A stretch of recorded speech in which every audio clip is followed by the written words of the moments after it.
young James, as No, we I was reading a start. bunch of Flork of Cows. It kind of shot me. You're watching a bunch. You're reading a bunch of Flork of Cows. Is that like a haiku that Gen Z knows that like millennials don't? Like, what is a slang term? What Internet comic artist. a Flork? You know what? I don't want Flork to. of Cows is his username. Cool. Hey, you know what? Hey, if you know what that is, comment that. Sure, for those people who totally watch this and aren't our group watching this, because I think that's like all it is. So I'll one. make sure to go comment. Yep, there you go. Um, I don't even know what the fuck that is at all. All right, cool. You threw me off. Yeah. You Welcome threw off his back. groove. You did. I took a hit right before this to get the cheeriness back into my voice, and it fully fucking you got me off the topic now here. All right. Yeah. So where we left off last time, or rather, welcome back. Before I get to that, to the Friday Ironheart Merchant Company, Session 78, A Door of Lies. However, before we get into session, let's wind back the clock for a minute and talk about what happened last time. The party had, well, actually, it was really the end of with the end of the siege having completed, the party got to enjoy a lighthearted session, something a little more calm, relaxed, something that Rollman didn't have to stab, poor Ham didn't have to fist. Well, formerly Ham, as Ham is now unfortunately gone. Thank you, James. By the way, one day we will have ham plushies if you support this channel.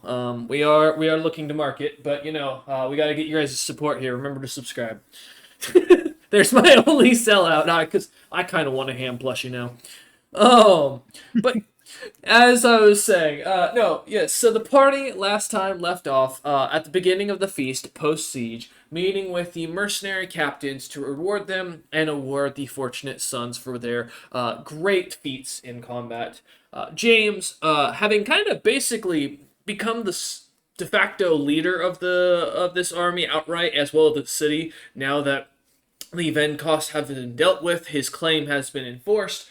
Many of the mercenaries seemed interested in sticking around to look for positions as the party's lightheartedness seemed to kind of play out. Soot and Bartimaeus, however, would also be fully introduced to the party, while having already signed up in the previous session, or no, actually, this was actually last session. My apologies. No, with the party having, or Bartimaeus and Soot having joined this last session, the two got their full introductions by Xyrix to James, as well as a general understanding of the loot pile which the party was able to go through. With the new understanding of meeting Bartimaeus the Blood Mage and Soot the Butler, James quickly was willing to hire them, as well as was ecstatic about his overall massive list of goodies that had been ascertained and guarded in the warehouse for him and his company.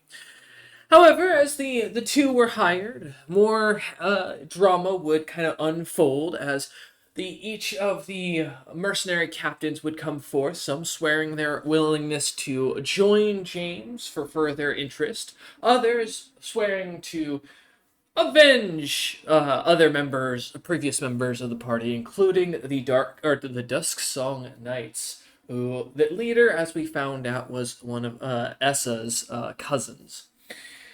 However, after a bit of back and forth and some and the awards being handed out, everything to eventually would smooth out before a group of unfortunate assassins would be identified by the party.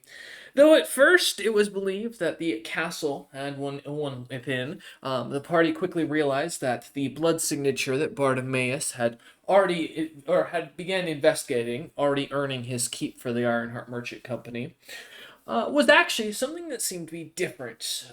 Someone behind the door, as it seemed, that was secretly hidden away within the keep. However, with that, though they were not being seemingly spied on when alone by any assassins, Soot made quick work to go out into the crowd and identify, as well as with the help of Bartimaeus, hunt down through the streets like rabid dogs.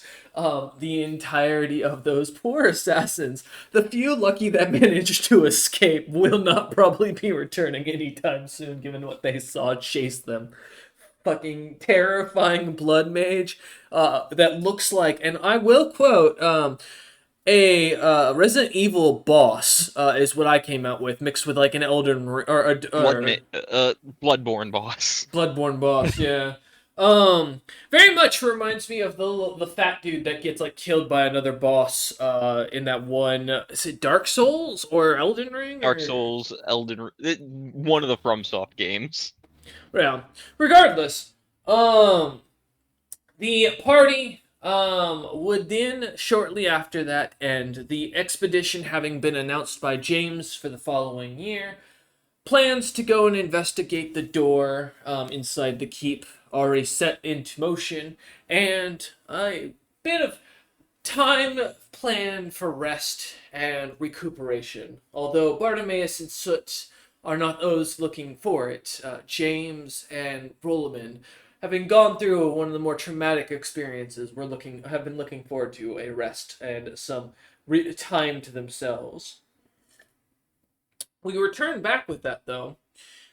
The next day, um, from where we left off, in the year 65,006, the month of the first moon, or January, on the fourth day, it is rather warm out, with the unique winter weather that you are having, but the party, having had a full night's rest within the keep, um, James kind of having investigated much of the smithy itself, while Soot managed to start cleaning up and reorganizing much of the very comfortable rooms that he has grown accustomed to with his previous service as he gets the kitchen and servants' quarters kind of squared away. Rollerman finding a nice one of the internal training yards of the Royals and finding a few dummies that let him kind of practice through the night before finally heading to bed on one of the laid out cots next to the training or next to the gym. And Bartimaeus finding a nice study where he could relax with a good book, a lovely cup of tea, and a large portion of food that seemed to have been left over from one of the previous guests of this room. Some very heavily and very well refined salted meats. As the night went on, thankfully, each of you were able to sleep without any dreams or interference from the outside world as it passed. The next day coming, and now as you all gather for breakfast in the what is basically the large kitchen dining hall. A very wide stone confectionate has been kind of set aside with multiple gizmos from the local Mages Guild and or rather Warrowlands College that have been kind of designed to assist with day-to-day labor and cooking. Kind of looks to be already set and cleaned as Soot seems to be working away at it. As you all kind of gather around this very long table, simple stone carved, looks to or has a couple of what looks to be very simple chairs. This definitely isn't the noble's typical dining area, but as it's close to the kitchen, it allows you all to talk as well as gives you a good view as you look out the back area of the kitchen itself and see the main courtyard as well as down to the gate, kind of giving you a perfect view for anybody trying to sneak up on you guys from the front. Um, as Soot kind of begins working away with some of the what was left over in the kitchen, what looks to be bearded cold bear and some penguin meat that is already kind of beginning to smell quite delicious with the spice leaf and salt that was already kind of available inside the kitchen as he kind of or as Soot works away as James kind of looks over his many papers that seem to be kind of laid out in front of him, documents he's signing, others that look to be maps of the area, as well as seeing some of the battle reports of those who have lived and died as you all kind of gather together. Once we're done with breakfast, we'll deal with that door, and then we do still have the ceremony later today for commending the old crew and giving them their noble, well, inviting the Snowbeards to join the clan and sending off most of the Frost Giants to Greg's land and picking one of them to run my fiefdom over there. Sounds good. Very well. Just kind of nod in between like massive shovels of food. The bear Why is did you have to fucking say that? I'm now picturing you with an actual shovel. he does Oh, have a cooking spoon, I imagine, instead of one of the small spoons. Yeah, Go ahead, Bartimaeus. he has a Sorry. very wide mouth. yeah, it's just like see like the fucking like wideness of my mouth is very unsettling with how far it can Fucking, open. he has an e-tool. Has the instead of a normal bowl, he's got the caterers, like the bowls they set up for everyone at like the buffets and stuff when they have like a large gathering in front of him, full of like this bear stew with the big chunks of meat in it. Um, as you kind of look or say this, looking over all the plans, James, looking at the battle reports, you do see there's already a list from Soot of your crew of the Snowbeards and the Frost Giants on who's recommended for leadership based on initial meetings and discussions, as Soot having experience with training and educating nobility. As you look down the list, seeing a couple that kind of catch your eye from their service during the battle, kind of making note of them for yourself. Yeah, I'll just pick the top ones to invite into the clan, and well, there weren't that many of them left actually, so Correct. You have. Scroll down here. Oh, did I? Oh, is it? Oh, there it is. 23 frost giants left. And 10 snowbeards left. I see And no problem in having all 10 Snowbeards join the clan. It's just who's gonna have points of power. I will say, you've got 3 of them that are noted to be actually capable individuals with an education, understanding of basic arithmetic, and reading, which is well beyond, as you realize, the rest of them, who none of them can do beyond very basic arithmetic and cannot read. As the last one you see as lowest rank is reads, cannot do math, does not understand the concept of reading, does have a kind smile.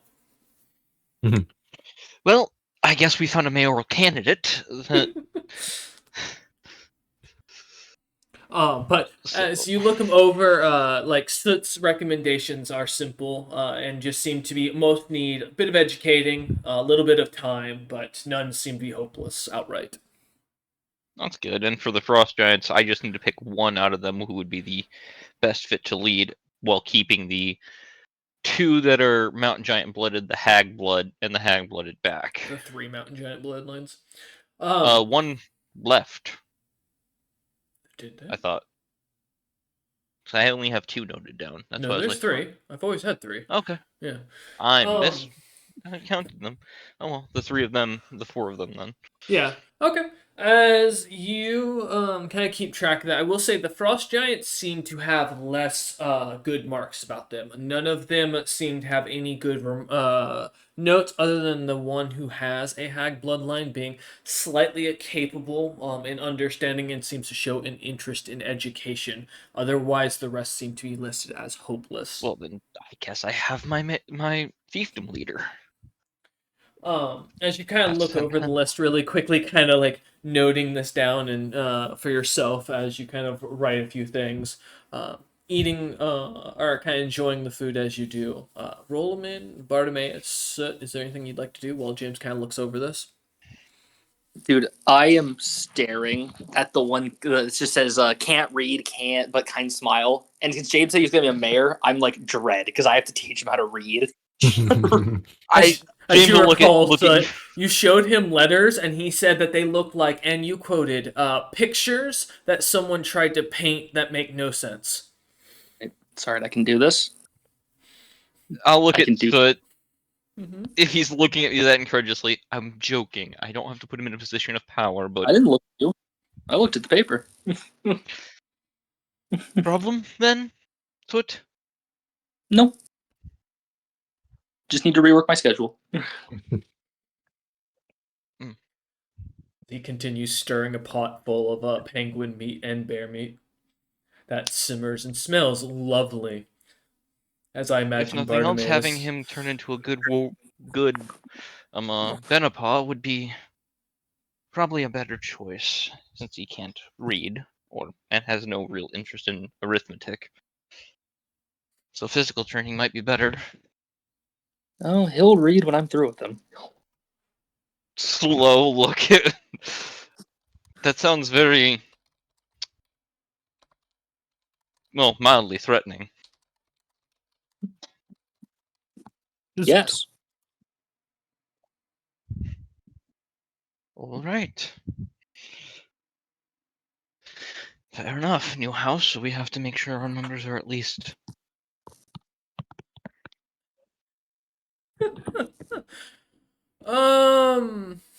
Interesting. What? Alright. I'm eating my food. I ain't paying attention. He just said that because the guy was incapable of reading or math, he was going to make him a knight. And I'm like, well, Rollman's a knight. What do you mean? What are you Am I a knight? insinuating here? No. I said it might be better for him to physically train as a knight. Uh-huh. I'm just saying. Yeah, as the two of them kind of look over, Bartimaeus and Rollman, is there anything you'd like to do? No, I'm just kind of enjoying my food. Really, I don't think I have much to do right this second. Fair enough. Me too. Alright. Okay. As James kind of continues going down his list of crew members that survived, just kind of keeping notes of who's alive, who died, who to contact, and such. Yeah. I go have plans for Unga Chunga, Hammer and Forge, along with the Rough Blood Brothers. Should be alright. I will say, James, you do see as you're kind of looking through the paperwork a list that Soot has filed into your paperwork as you notice his signature at the bottom of, and it does read positions you need for the expedition. I will have to read through that, definitely.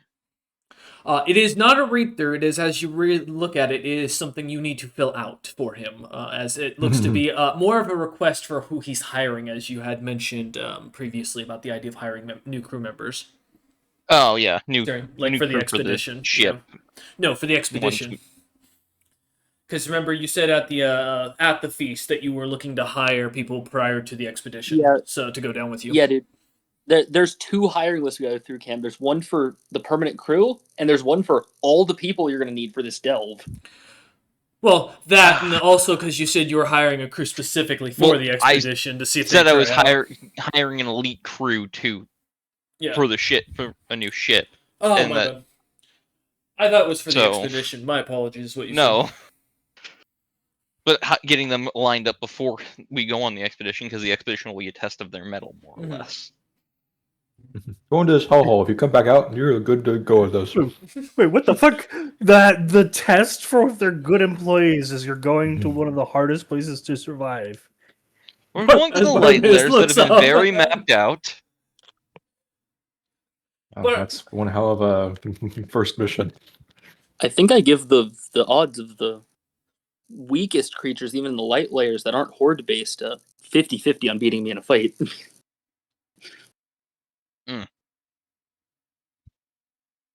Well, we can also use putting applicants to opening shops in town or other places for us. Should they want to work for us, we'll make use of them. You see 3 job applications on the website, or job opportunities.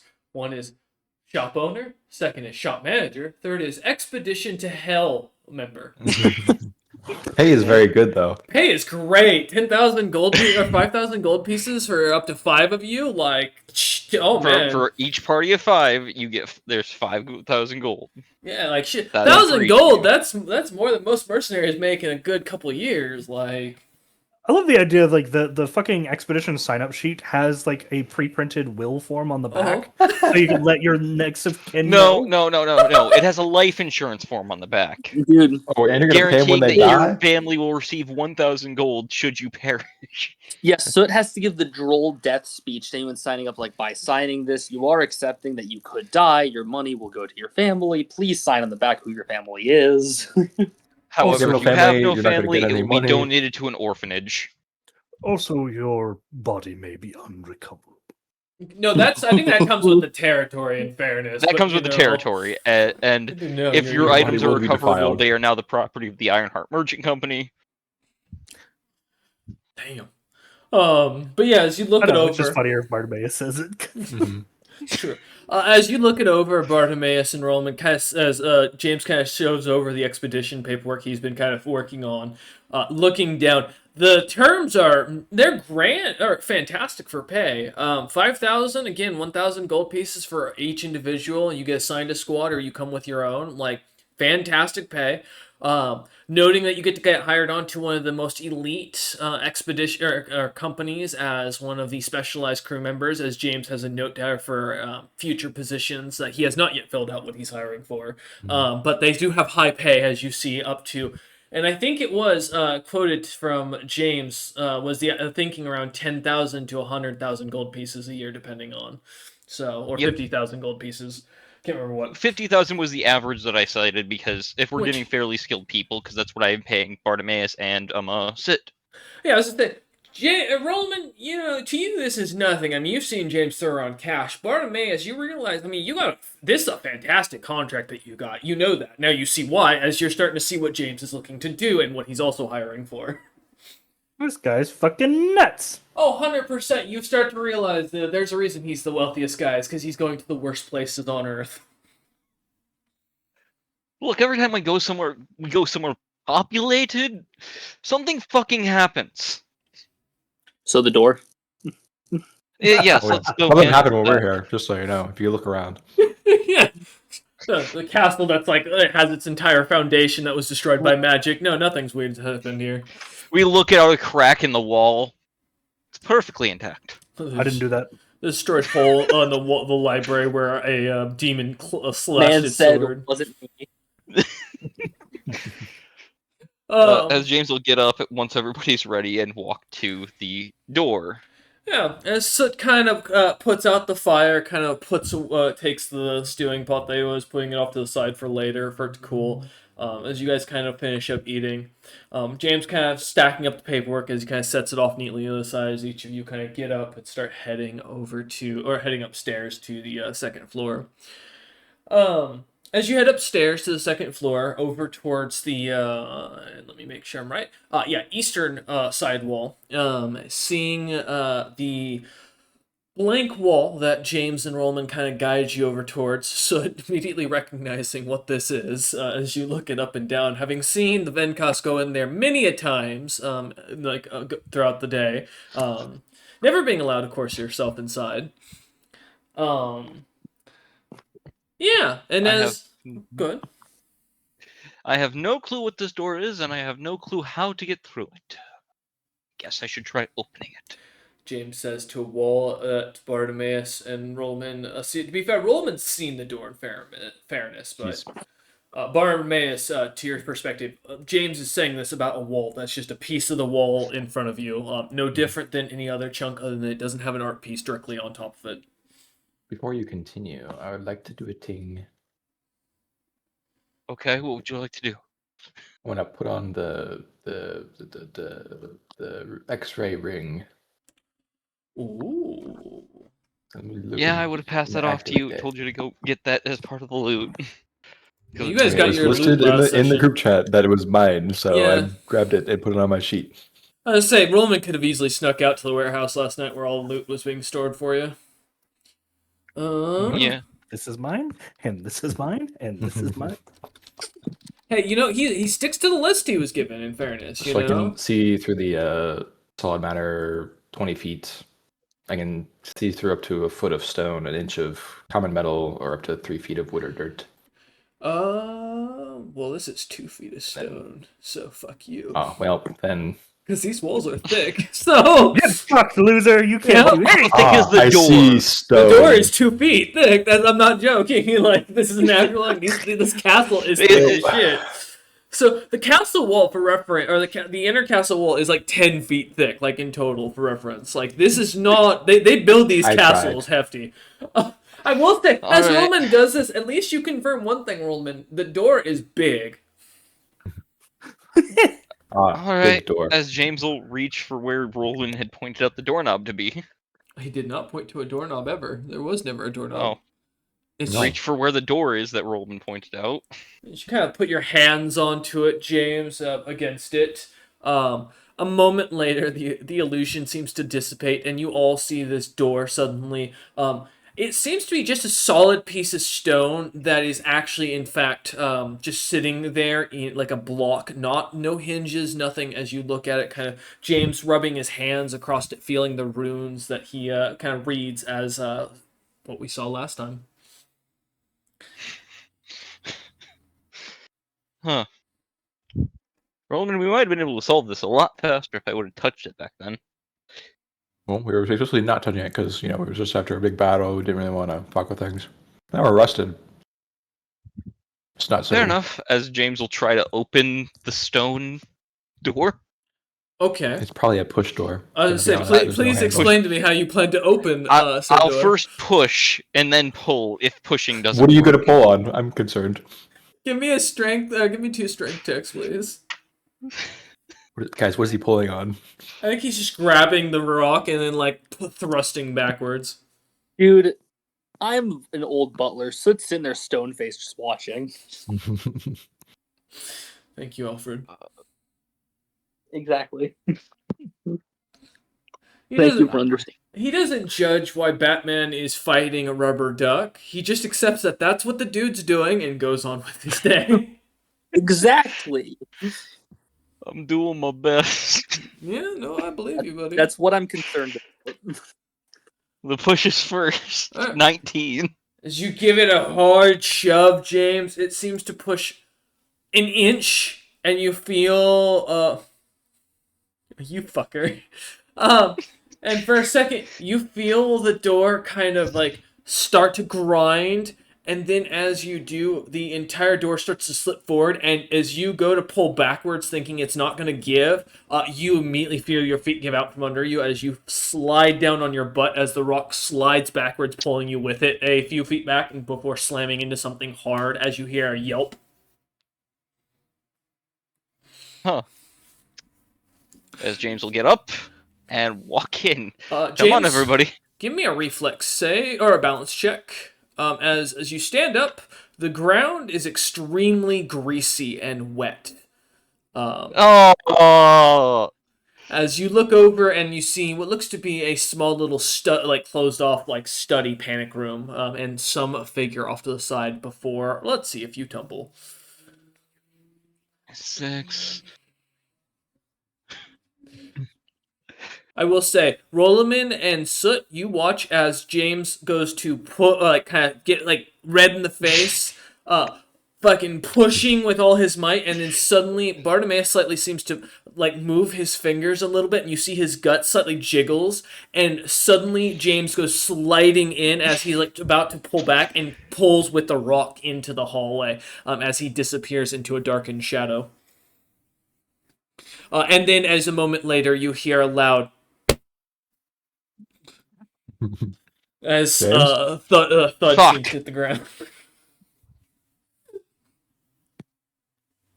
Why is the floor covered in grease?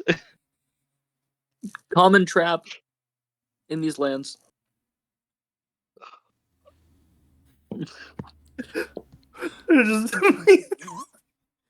Bartimaeus is really trying not to laugh right now as he's just watching the stone cold, but you can see there's a single bead of sweat coming down his face as he's Is doing the door all he open can. now? Oh, it is. Yeah, it's fully open. It's just got a big Please get shadowy in here. space out there that you can't I see. just sigh and I James start walking over there. does. You follow. Give me a balance check. Roll him in.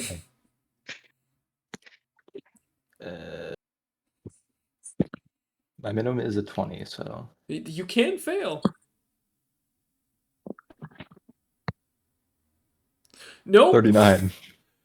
You see, as Roman you see the X-ray ring kind of glimmers for a second, and the shadow disappears in front of your eyes, Roman, as you see the grease and kind of where James's butt kind of slid, stepping there where the grease is thank kind of laying as you kind of walk through, as you see him kind of laying on the ground. Did I also hear the yelp of that was distinctly probably not You- James? You all did, yes, indeed, hear a very shrill and high-pitched yelp as you look in and see this beautiful study with a bunch of books kind of tossed about the shelf, a couple candles and a few of the bookshelves kind of in the center of them lit to give light, as well as what looks to be a chest that's slightly opened and you can see food kind of sitting inside. as well as you look over where the door seems to have slid in and pinned the poor creature, their left leg to be specific, looks to be a small snowbeard with bright blue eyes, bright white hair, and a perfect imagery of Julius, but young, very young. A child. The boy Oh, who no. lived. Regicide. James says, looking up at Rollman from his sitting position as he's still covered, like trying to get up I in have grease. sword in one hand, ready for if this child makes any moves, and Oh. I'll, with my other hand, reach out to help James up. I will say his leg is fully pinned behind a 3-foot chunk of stone as you look at the door, Rollman. Sure, but he's got hands. Yes, that's true. But he looks to be looking at his leg and crying right now as you look over. As you kind of help James up. James, give me a balance check with a +4. Oh, that's nice. Good. Plus You- 0. Nice. Usually a D20. Yay! There you go. You stood up. With Rollman's kind of help, you managed to kind of just, though you're still shaky, managed to get yourself up. Yeah, your back is and butt is covered in this grease, but otherwise, thankfully We should you probably find some dry start flying, spots. James. Right? Lad. 1. Are you alright? 2. Identify yourself. The boy Okay, crying. this would be ignored. Right, Roman. The boy crying as James just looks at Roland, giving him a glance, or almost a glare for a moment, and looks back over at the child as the kid looks up, crying, screaming slightly as he looks at his leg, crying about and his leg itself as he goes, "I'm Alice, keep my leg." As he looks over at you with tears in his eyes of extreme pain. Good. Bartimaeus, could you two come in here, please, and assist? I suppose. One moment. I wave a hand and the grease disappears. Yep. Damn you. Now I'll walk in.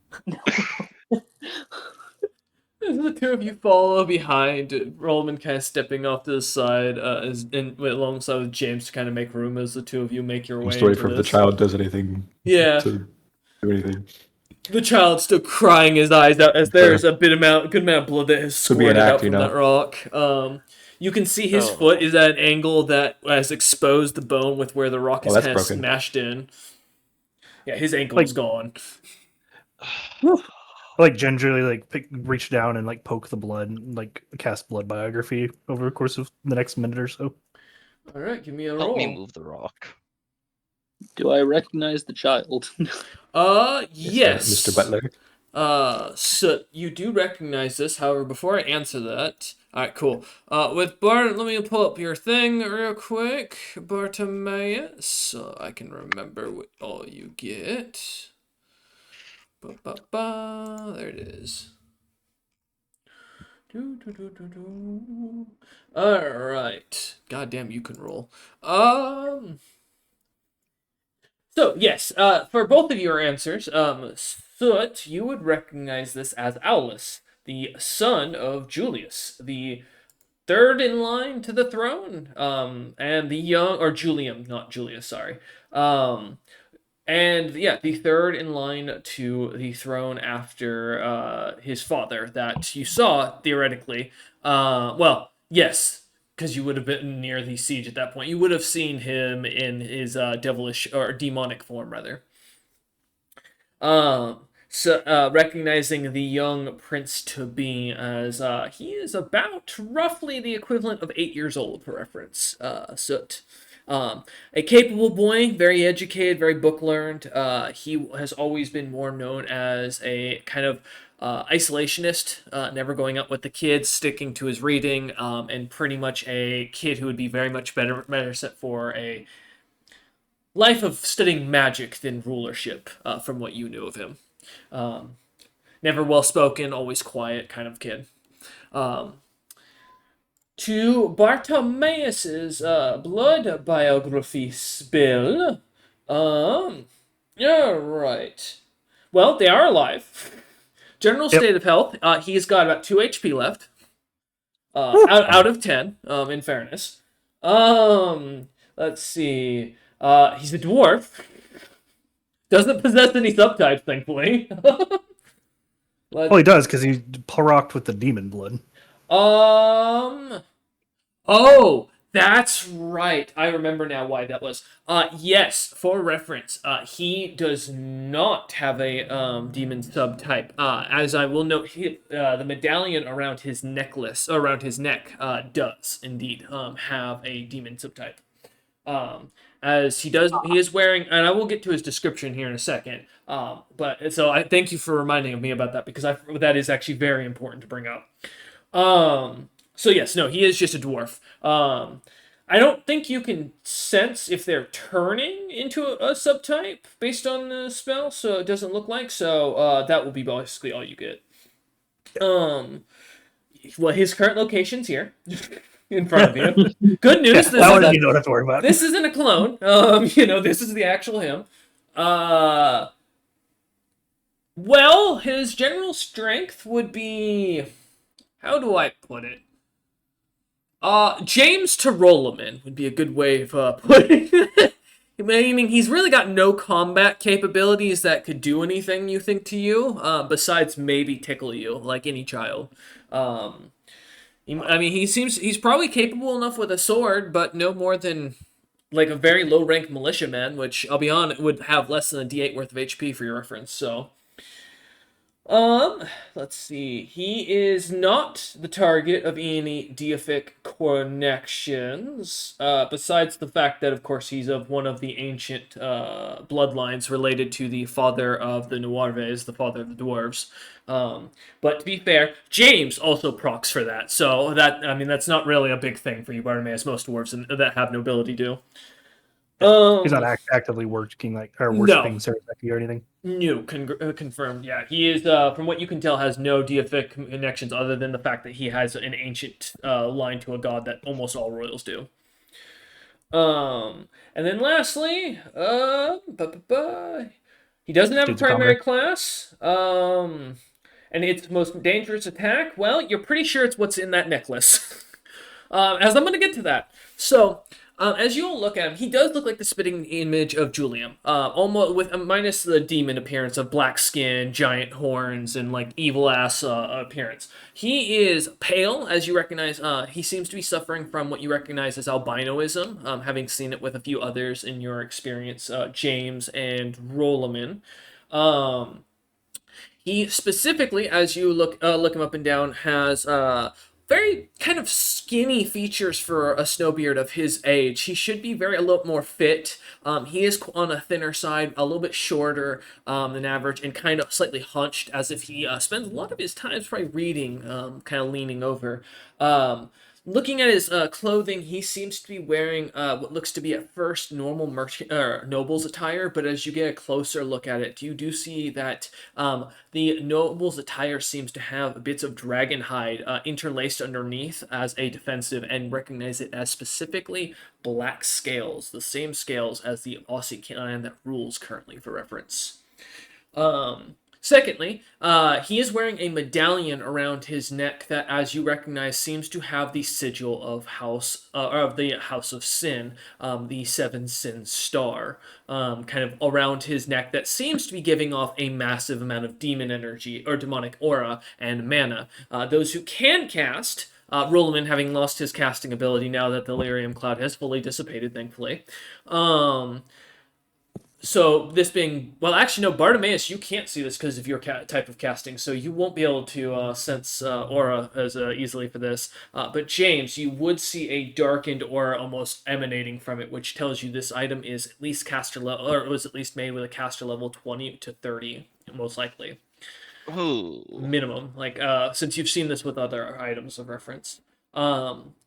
It seems to glimmer, although none of you kind of recognize immediately the material it's made out of. It glows a red color. Thankfully, it is not lyrium. As you do a quick check, as James sees it almost having James a heart attack immediately for a gets second. ready just to say, leave the room and we're blowing it up. Mm-hmm. With the good at it? Yeah, right.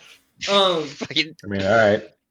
Denied. Besides that, the kid is wearing magical boots that seem to be made from a mixture of rhino hide and a coating of colorium that is green in its coloration. That clearly did not do its best to save his poor ankle that's been crushed.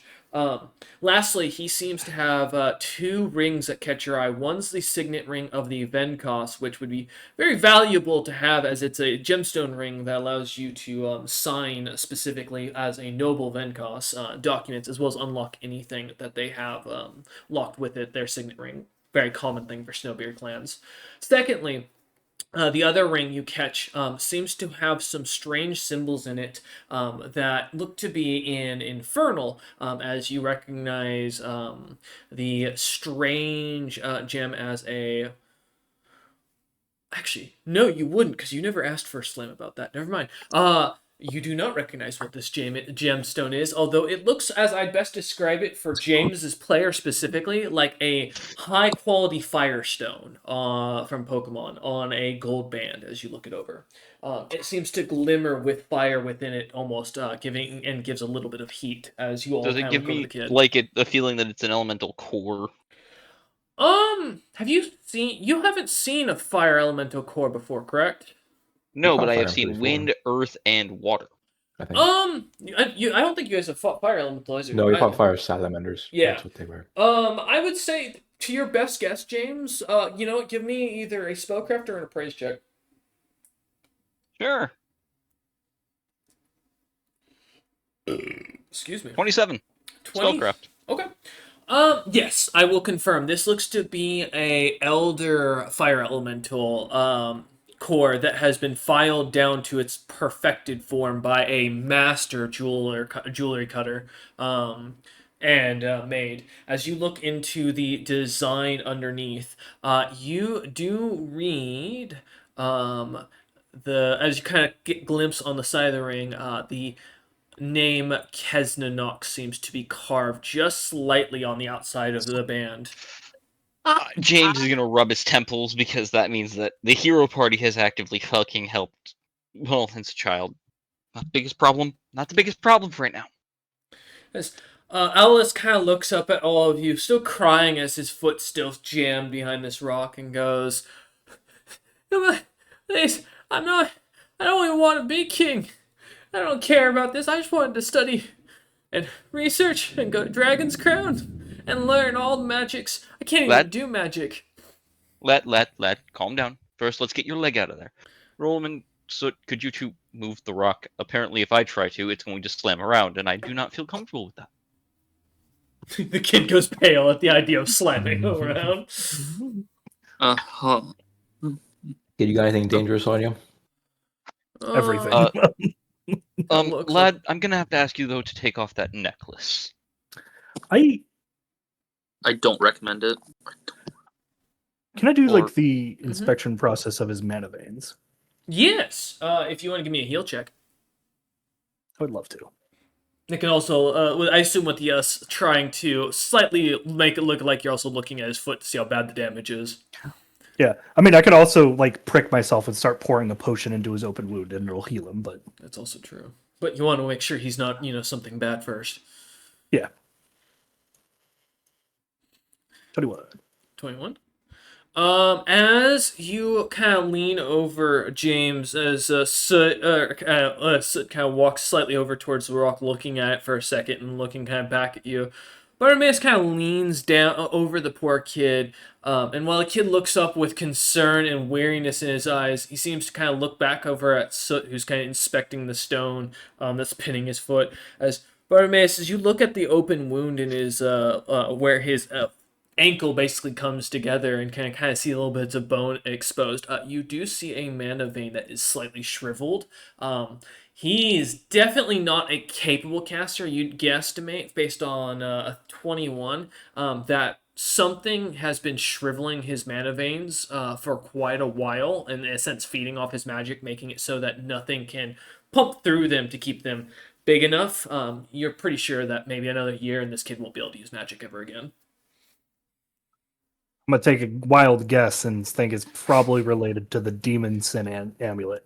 If I Yeah. had to, yeah. The necklace that I would say in the night, James would have probably given you and so, like his what I call a welcome to the employee elite package. That's like, so here's the Morans here's the pictures and how evil they are and what we've had to deal with them. Here's the 7 sins that we figured out and what we know about them. And so yeah, you've got a general idea of what's going on here from just briefly looking through that. So do you want to try and move the stone? Very well. So I'll fucking roll my arm and give it a shot. Give me a strength check, gentlemen. If they do worse than me with a plus, when I have a +2, I'm sad. 23. Hey, that's better. Yeah. As there we go. Excuse me. As you kind of go sit to grab the rock, I mean, you've moved this thing before. You used to close the door anytime that Uthgarum would come in here and sit away hiding from the nobles that wanted to speak with him so he could relax and think and plan. So you find the slight little knobs in the stone off to the side of where the bits are just tight enough to where you can get your fingers in and kind of push on. Stone becomes quite easy to move as you start to pull it back, making it look like you're using a good flexing as you like really flex your muscles, but as you clearly softly walk it back without much issue. The child, Alice, kind of looks up with immediate relief and then more pain as his foot slightly rights itself, and you all hear the wet snapping sound as the foot tries to move, and the kid passes out. All right. Good, I'll easy heal him. transport. I'll heal him.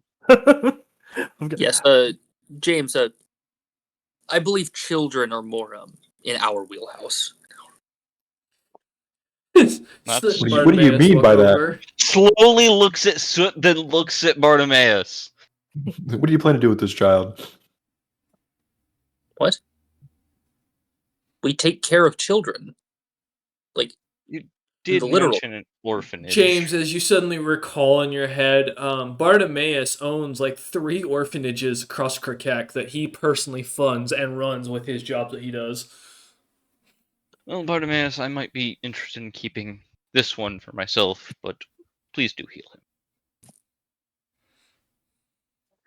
Just kind of sigh and like make a like small pinprick on my like finger and just like start dripping like my blood into his wound.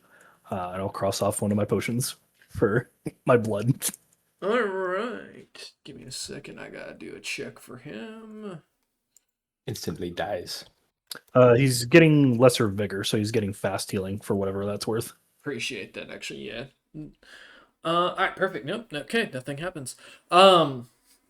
As his wound begins to like close, you can hear the flesh kind of begin to pull together and mend itself. Very wet and scratching and cracking bits of noise kind of coming from his leg. It's not the greatest soundtrack to listen to, but as you kind of take a second to watch it, the kid's going to be out for like a light for a good minute after something like that. As you look over Bartimaeus, even the kindest times, that kind of pain is unbelievable. So a 21 heal check to like Okay. Make sure it aligning the doesn't heal bone. wrong. Yeah, just I like aligning the offer to help, bone and everything. which would make that a 25. As you see, as Bartimaeus kind of like sets the foot, James kind of offering a hand to kind of hold it to keep it steady as the wound heals. The child stays unconscious, thankfully, and as the bone kind of heals after a moment, James kind of lets go as Bartimaeus kind of like tests the joint, and kid's legs looks to be fine. It'll definitely be sore, you can tell Bartimaeus. He's not going to be very happy for a good few weeks, but it's definitely healed. I gotta look around in this panic room. So there's books and shit in here. Yeah, give me. Are you looking for anything in particular, or are you just looking at No. anything? Okay. Give me a spot check. See if there's anything that catches your eye outright. Otherwise, specifically. I'd like to, while he's doing that, get a better look at trying to understand this amulet. Mm-hmm. Give me a 7. second. 7. Roman, as you kind of look around, there's a lot of books on the shelves. There is one that kind of catches your eye as you kind of grab it off the shelf.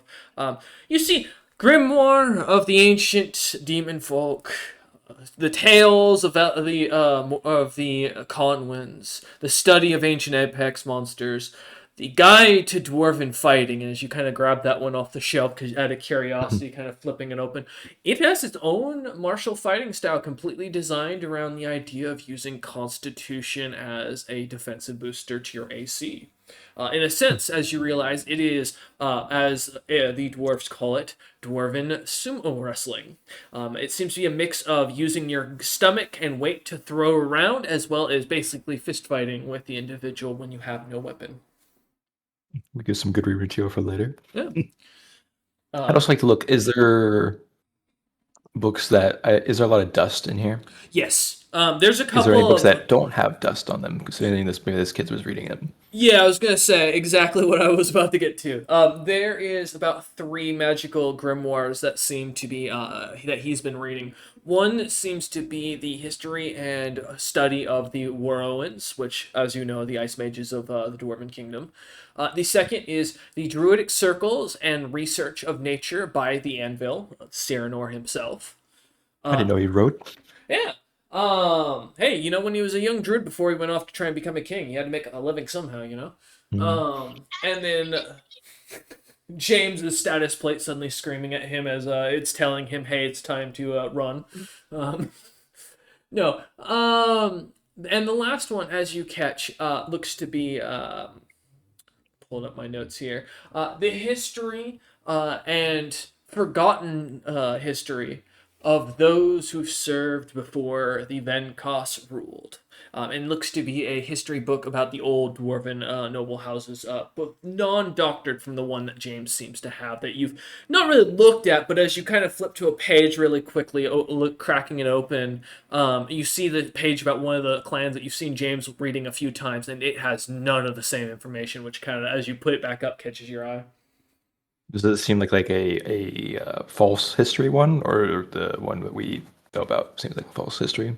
It doesn't seem like either of them are false history. One seems old. The one on the shelf seems much older, and seems to be based on history from prior to what James's family would have had at the time for the dwarves.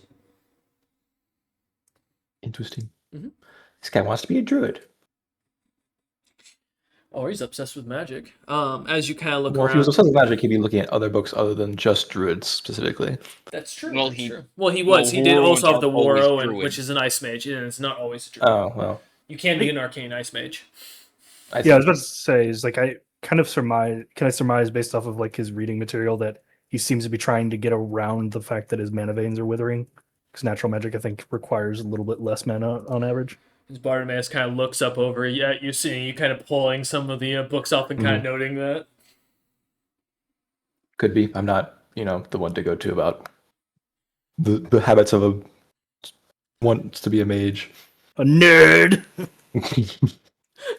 Say it out loud. Say it with your whole chest, Grumpy. Yeah, he looks over at Bartimaeus, the like giant college athlete center for the football teams. Like, oh yeah, you're a nerd, man. Fuck you. It's like, really? Alright. As you kind of look at that real quick, James, give me a knowledge arcana check, please, for the necklace as you kind of take a look at it. 23. 23. As you kind of look it over, not touching it, but as you do see, kind of jostling the kid's shirt a little bit, you do notice that it has left a slight imprint on his chest, where you can see a blackened, almost charred mark on his skin, where it seems to have once rested. Secondly, as you look closer at it, it does seem to have letters that you recognize the abyssal language for. I have written across it, though uniquely. Any broken translation from my well, I'm getting to celestial that. end? Okay. Uniquely, half of it is written in fucking abyssal. The other half is written in Haggish or Hag. Do you happen to speak either of those, just by chance? No. Okay. As you kind of look over, the only thing that catches your attention is the stuff in Abyssal. You recognize the word for sin.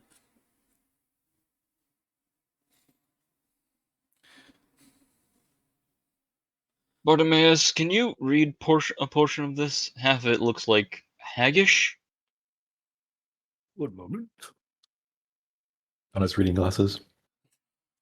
I just prepare to get horribly cursed for reading fucking magic. Yeah, Oh, get out yeah. your reading glasses. Yes, reading glasses to protect you, you know? Pulls out the reading glasses, kind of wipes them down. I mean, it's not you really technically reading glasses; don't look they're at it just little directly. mirrors. It can't curse you. No, they're not reading glasses. They're just little mirrors that he's like kind of looking over and trying, hoping the spell will hit that instead of his eyes. It's like the pair of glasses where you can read while laying down. Yeah, exactly. Actually, no, that's probably a great idea. It's just like a compact mirror, and I look into it instead of directly at the text, Yeah, and just read it backwards. That way, I'm not actively reading the text itself. exactly. You got hey, there note for later for an invention for yourself. So the hag part seems to read when all are, and then it stops as it goes into the abyssal, and then cat comes back around. 7 will come, and then the dusk, and then it stops again as it comes back around one last time for the last bit, as it's kind of like interwoven throughout the star's design, and reads, "Will the final frost be born?"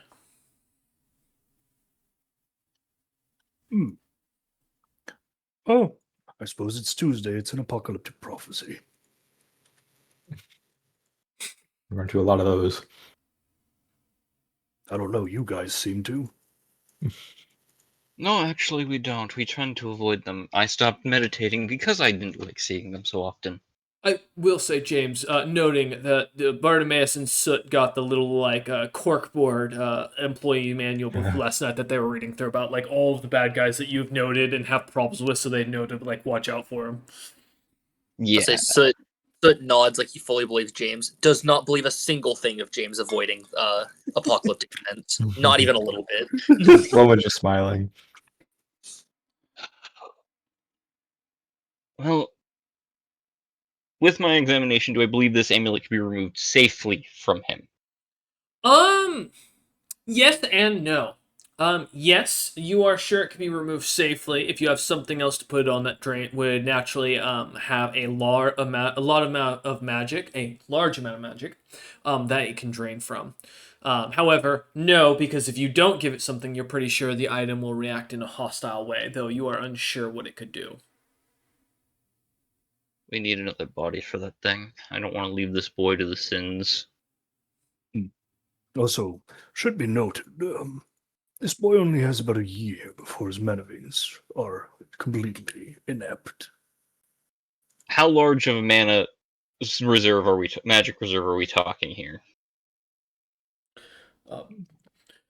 Bartimaeus, to put in like a simple, more mechanical mentality, the boy should have at least like 3 spell slots with his very limited, like just natural ability. Not saying he could use them, but like as far as what he could like theoretically conjure if he knew magic. He'd be lucky if right now he could get a cantrip out, as far as what he has inside him.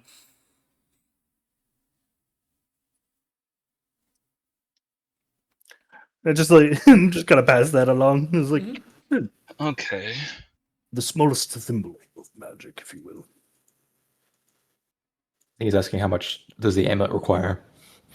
Oh, You have no idea based on that. I mean, the kid's been being drained from what you could tell from that heal check earlier for a good while. I mean, But who no, that knows? gives James something to work with. We need at least about a 3rd level caster. I suppose We said 3 spell slots, not really that they're a 3rd. Correct. in theory, could you just like hook it up to a block of lyrium? Yes, actually, if you as far I mean, as just it once goes. mana. It doesn't need to be a person. Correct. You know, so it could be You like a have- pig or a cow or something like that as an example. Yeah, I was like kind of fantasized. I was like, if you have any spare lyrium, it needs mana. It's not very specific about where it comes from. Do and don't. Well, relatively common in the dwarven lands, from what I've understood, isn't it? We could also be some sort of like it only taking as much as it can from this body. If we give it a large source, it might, take more. Was there any livestock within the city? Oh yeah, tons. We can try this out on a animal first and see if it works out fine. Do livestock have magic? Some do. Yes. Can confirm. This is something for player knowledge because none of the players knew this answer. Technically, all creatures either are born with or are born without mana veins, right? So there are individuals who just will never conjure magic. As an example, Bartimaeus being one of them, as you guys have pretty much conjured between his information. In the background, some people with those who can't do not limit themselves to a species. So, like animals are the same way. Some animals can naturally cast. Now, that doesn't mean they will ever cast, because just because you have the ability to, does not mean that you have the understanding to. Ah, yes, I remember Professor Bonobo. With the ship still here today, would we have a calf of the cyclone hoof bison? Yeah, probably. I already know that those technically have mana veins and can cast due to how they get around. That was a personal experience of almost getting attacked. Yeah. You want to put one of those on one of our animals? It's a calf. One, You they'll could put make it on a more. goose. Two, what? Could put it on a goose. Goose deserves suffering. I don't own a goose. I'm sure Does there's a goose anyone- somewhere in the town. Does anyone really own geese? Is this a common topic This- in Magic Academies? No. Did So, anybody see a regular goose in town? There is a paper, or there is a common, scientific document done by the many magical researchers on the idea of owning geese. If you're curious, I do have the history of that in the background if anybody's interested. Is it typically just it's a bad idea, don't do it?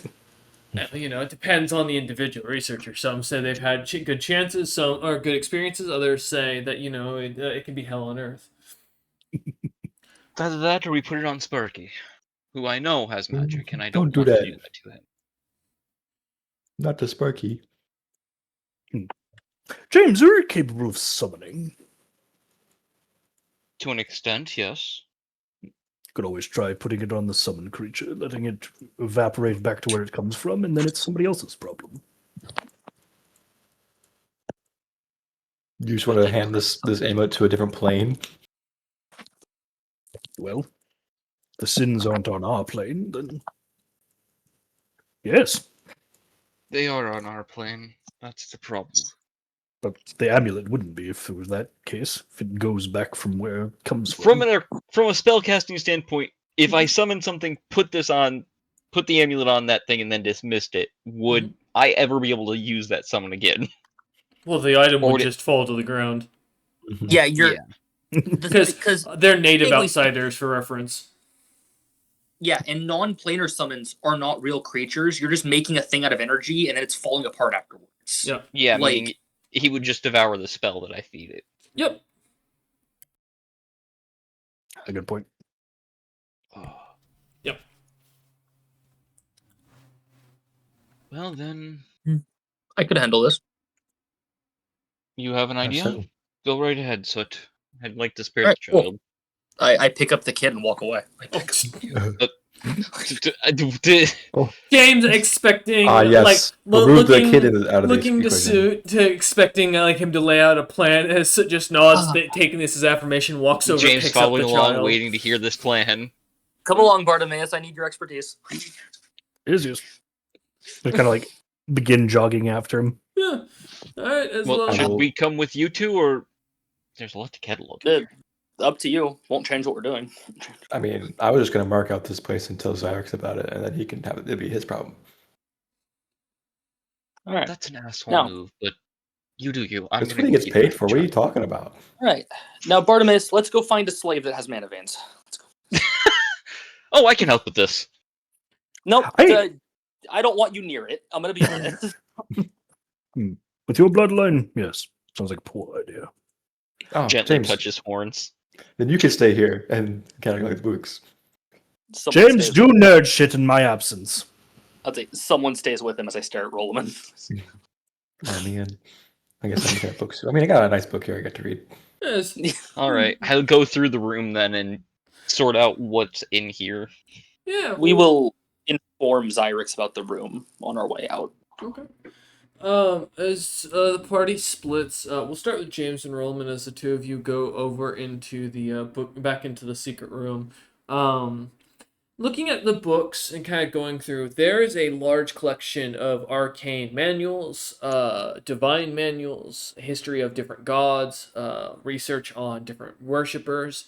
Um, the section that catches your attention, though, that stuff that you can't find really in most noble libraries at this point, is as you go where Rollman, unfortunately, can only reach due to James's height being a factor, which is also interesting. Um, Rollman, as you James will reach click it, his heels and fly up. yeah, Rollman, as you go over, there's one section of the bookshelf that is out of reach for any snowbeard, and as you look up, it's really dusty, kind of seeing a bunch of very short and roughly bound leather books that have no titles on the spine or any real writing on the outside to them. As you kind of walk over, James kind of floating up to them, as the two of you grab, they seem to be a collection of different journals from the Age of Fae. As you flip through them, there's nothing you can understand of the language. However, a few pictures here and there you recognize as like what Picture looks book. to be loxodons in a very primitive form, as well as beast folk of all sorts of styles being like enslaved and forced to worship strange things. Any else? Hmm. No, no else, surprisingly. Damn. Not in these ones. Well, that looks like some These really are old shit. I'm valuable sure that's valuable historical to some people. documents. I might be able to use these for something. As James kind of looks over. Otherwise, the only other thing that you two notice in here is a what looks to be an icebox of meal preparation. It is, as you realize when you open it, about 30 minutes after Bartimaeus and fucking Soot are off doing their current shenanigans. The chest seems to pop out a full, very finely cooked, beautiful steak dinner with a salad and what looks to be some sort of dessert of a dairy product, kind of in a cream format. All of it cooled and warm to the touch, as it needs to be, and seems to be perfectly cooked. You know, I'd have a casting of this each day. I'll use it. It is an item, I Um, will say. It's an icebox. yeah, as I cast identify through my magic domain. The identify. Here, let me pull my identify spell. Look, If we it's have an a new thing to artifact, add to it the won't give kitchen. me anything. But Give me a second. Yeah, all right. Ba-ba-bum. It's an ice cream station, basically. This item, or so I can confirm this item. It cannot be identified. oh, this is a rarity. Well, Can I roll a knowledge arcana or spellcraft to figure this thing out? Yeah, I'll take either, or knowledge history, or knowledge History, woodworking. history. it's made of wood. Yeah, solid Not wood. a D220. Is it a mimic? 29 Totally spellcraft. A 29 spellcraft. Rollman wasn't actually far off, funny enough. James, as you look at this item, it is not a living creature, but it is a beautiful piece of craftsmanship. This seems to once have been a solid monster, a singular monster that has been modified with magic. That the magic's still beyond you. It seems to be spells that you don't recognize whatsoever, it seems almost wild in its design, like chaotic, if you will, and there's not much rhyme or reason to how the spell seems to work upon this item. But you do recognize that the item seems to have the same arcane symbolism or similarity as it is similar Similarities. to what you know as the Golden City. This thing seems to be once have been an ancient mimic of some sort of icy value. The creature, you're not sure where it would have what it was, but given its natural proclivity for what you recognize as an icy breath of sorts, and the outside of it being this wood that seems to be completely immune to spellcasting, you're pretty sure that this creature once before it was taxidermied would have been easily an apex monster in this current time period. Huh. That's mildly horrifying. As James tastes the ice cream. But delicious. It tastes like vanilla. It's a taste that you don't often get to enjoy. Are we taking it or what? Yes. I will say it's about 3 feet in height, about 4 feet deep, and about 2 feet wide. As you go to pull on it, it is very much stuck into the stone itself, it seems. But if you'd like to give me a strength check to try and pull it up, I'm happy to let you. Sure. Gotta live with the legs. I'll help. So when the castle suddenly collapses in the background on top of them, um, 17. with It's fucking Howl's Moving Castle. all right, +4. As you both go to try and pull on this thing, it takes 1 thrust, 2 pulls, 3, as with everything you can, getting your legs mounted up on the walls as you pull back. Neither of you can get the damn thing to budge an inch.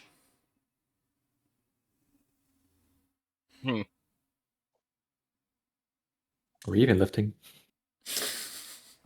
Looks at Roland. I'm doing my best. You need to do some more weightlifting. Roland looks down at James's like smaller arms than his own. Remembering the Smiths, every Smith he's seen having massive arms and starting to wonder if James they has were great that strong. definition on his arms. It's not that he. So, yeah. But as the two of you start to kind of contemplate how to get this thing out and what else you can kind of do to like move this seemingly unique freezer, we will pop back over to Soot and Bartolomeus, the corpulent. As the two of you plus guest of Owlus continue down or head down the Yes, stairs guest.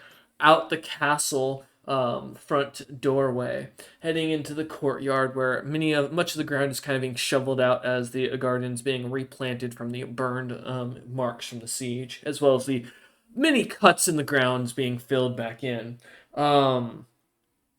You kind of heading down through the courtyard past the castle gates to off to the side where the noble district has been set, where many of the pens for the slaves have been kind of put and the mercenaries have been kind of staying.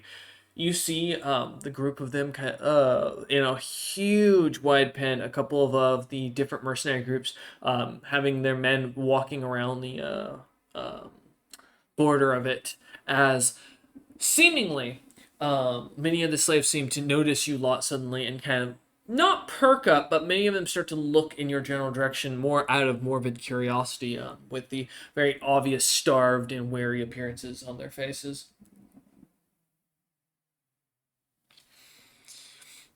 All right. Time for Bart to find us a target. Let's guys- see. Kind of walk over. Yeah, go ahead. Yeah, I look for something of middling potential. Oh, Like I cast detect magic, to attempt to start trying to suss out like the actual magical potential of people. Something like that would be a part like a good bard, a good 6th-level caster instead of a full caster. okay. Let me just double check. All right.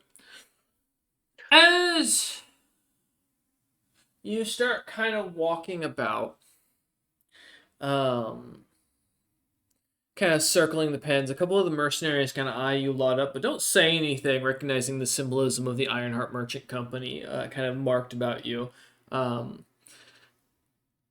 As you two kind of walk around the pens, circling them, a couple of the people inside the pens kind of seem to tighten up their little huddled groups, watching you lot like concerned, almost like concerned apes, if you will, as they seem to huddle in their little family units. One there are actually 2 of the slaves seem to catch your attention.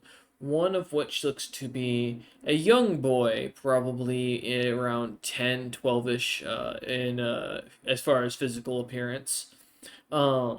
seems to be a capable caster. You'd guess him to be around a moderate aura, given his just natural exuding magic. Though his abilities personally to cast, you doubt would be there. He's just a naturally gifted individual. The second is someone that actually catches Soot's eye more as well as your own. Is someone who is seems to give off a strong aura almost completely. Seems to be bare naked at the edge of the group, and looks to be a old-looking snowbeard that, as Soot recognizes, is the individual who replaced him as the butler for a quarter of what they were paying Soot. So I know this is gonna sound like a personal vendetta choice. I'm on for it. But we're not taking the curse necklace off a child to put it on another child, right? No. Well, Like- because you convinced me against my plan of printing blood mages with the mana choking collar. Yeah, I Trust just me. don't think we think that long because we'd be keeping this for years to do that. True. I mean, it takes like years to find candidates, so it's about the same success rate. The problem is like if it fucking breaks open and like there's a Send running around. Is the old guy in his own cage? No, Is he he's just- with the others. He just seems to be on the outside of the group. Not really. People seem to be kind of trying to huddle away from him slightly. I kind of give Bart a side eye to see if he's thinking what I'm thinking. Just gonna tap my like temple and nod and say, "No, it's another experiment. Could always keep it around. I would be interested to see what the feedback loop is between a object that devours mana veins and something that eats magic. Say, a grand city, perhaps gold in color." Something we can look into in time. I just kind of tap the slave master on the shoulders, like, that one will do. Well, mercenary seems to kind of get a nod. Gives a nod to another who looks to be a larger ogre-looking individual in heavy plate, wearing the dark song kind of symbolism, and kind of walks over through the crowd, pushing a few of them out of the way as he plucks the old man out, who seems to be screaming and squealing as he fights and thrashes everything being shown as he kind of moves about, and then you see him suddenly pause as he kind of makes this almost pained face and looks down, tears kind of welling in his eyes as he kind of holds down towards his nether regions, kind of looking out like he just got kicked in the nuts. As the ogre kind of comes over and sets him down in front of you lot, kind of nods and goes back to sitting down in his spot. The slave master kind of gives a nod and walks away as he goes back to playing cards with the other guards. The old guy kind of sputters slightly and goes, "Why? Why would you kick me? I didn't do anything. I don't even know you." I didn't kick you, but As he speaks in Dwarvish. Good. I didn't kick you, but that's beside the point. What do you want? You'll see. No, Right. I'm blind in one eye and a cataract in the other. Well, the upside is you're retiring. What? Nothing. I also can't hear in my right ear. You'll have to scream a little louder. Oh, good. He doesn't have to. I guess we're off to a secluded area to. Why would I go to a secluded area with you? Oh, we heard that really fine. Well, yeah, no, I'm picking this guy up. We're going on a journey. Yep. You're gonna put me down? I can walk. Oh, for Soot, like an oversized napkin so that he could potentially cover his junk if he wants to. Help! Let me go, you young man. A How do you corpulent feel? fat man. Also, I look at him and I'm sitting there like, I don't think we're far off in age. It's like, listen here, you little shit. I'm more senior. Just because I can't see you doesn't mean I won't fight. As he makes a swing in the air wildly. Yeah, no, I'm just carrying him away. Let's go. I'll have you know my grandpappy knocked someone out with this, as he tries to swing his other arm as hard as he can, kind of swirls in your hand. Use your arm to do it. How weird. Don't you sass me, you young fat man! Don't make me eat you. You couldn't eat all this meat if you tried, as he starts to try and helicopter in the air and fails at doing so. As you suddenly hear a slight cry of pain as he tries to keep a straight face, and you hear a slight pop in his hips.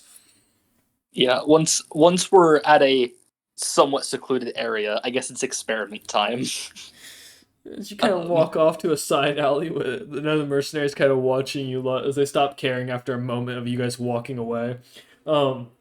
The old man, as you kind of set him down onto the ground, kind of looks up at you and goes, "What the hell do you want? You looking to do one of them weird sex things? I'm not into it. I fought those noble boys off. I'll fight you too."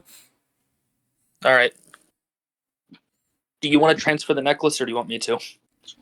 Puts his That's what I'm hands doing. up.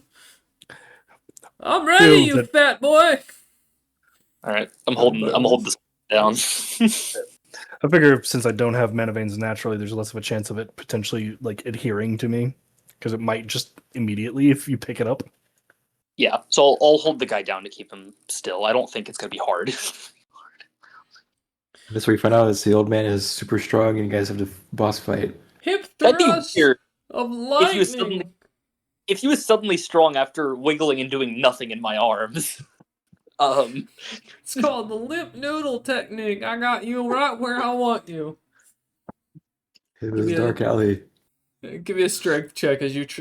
Actually, rather give me a grapple check to see as you rather try to pin him down. Ooh, crap. I like grapple. What do I you feel get? bad, but I don't. You got a 6, pretty good. All right, so with my plus 19 to grapple, that will be a 34.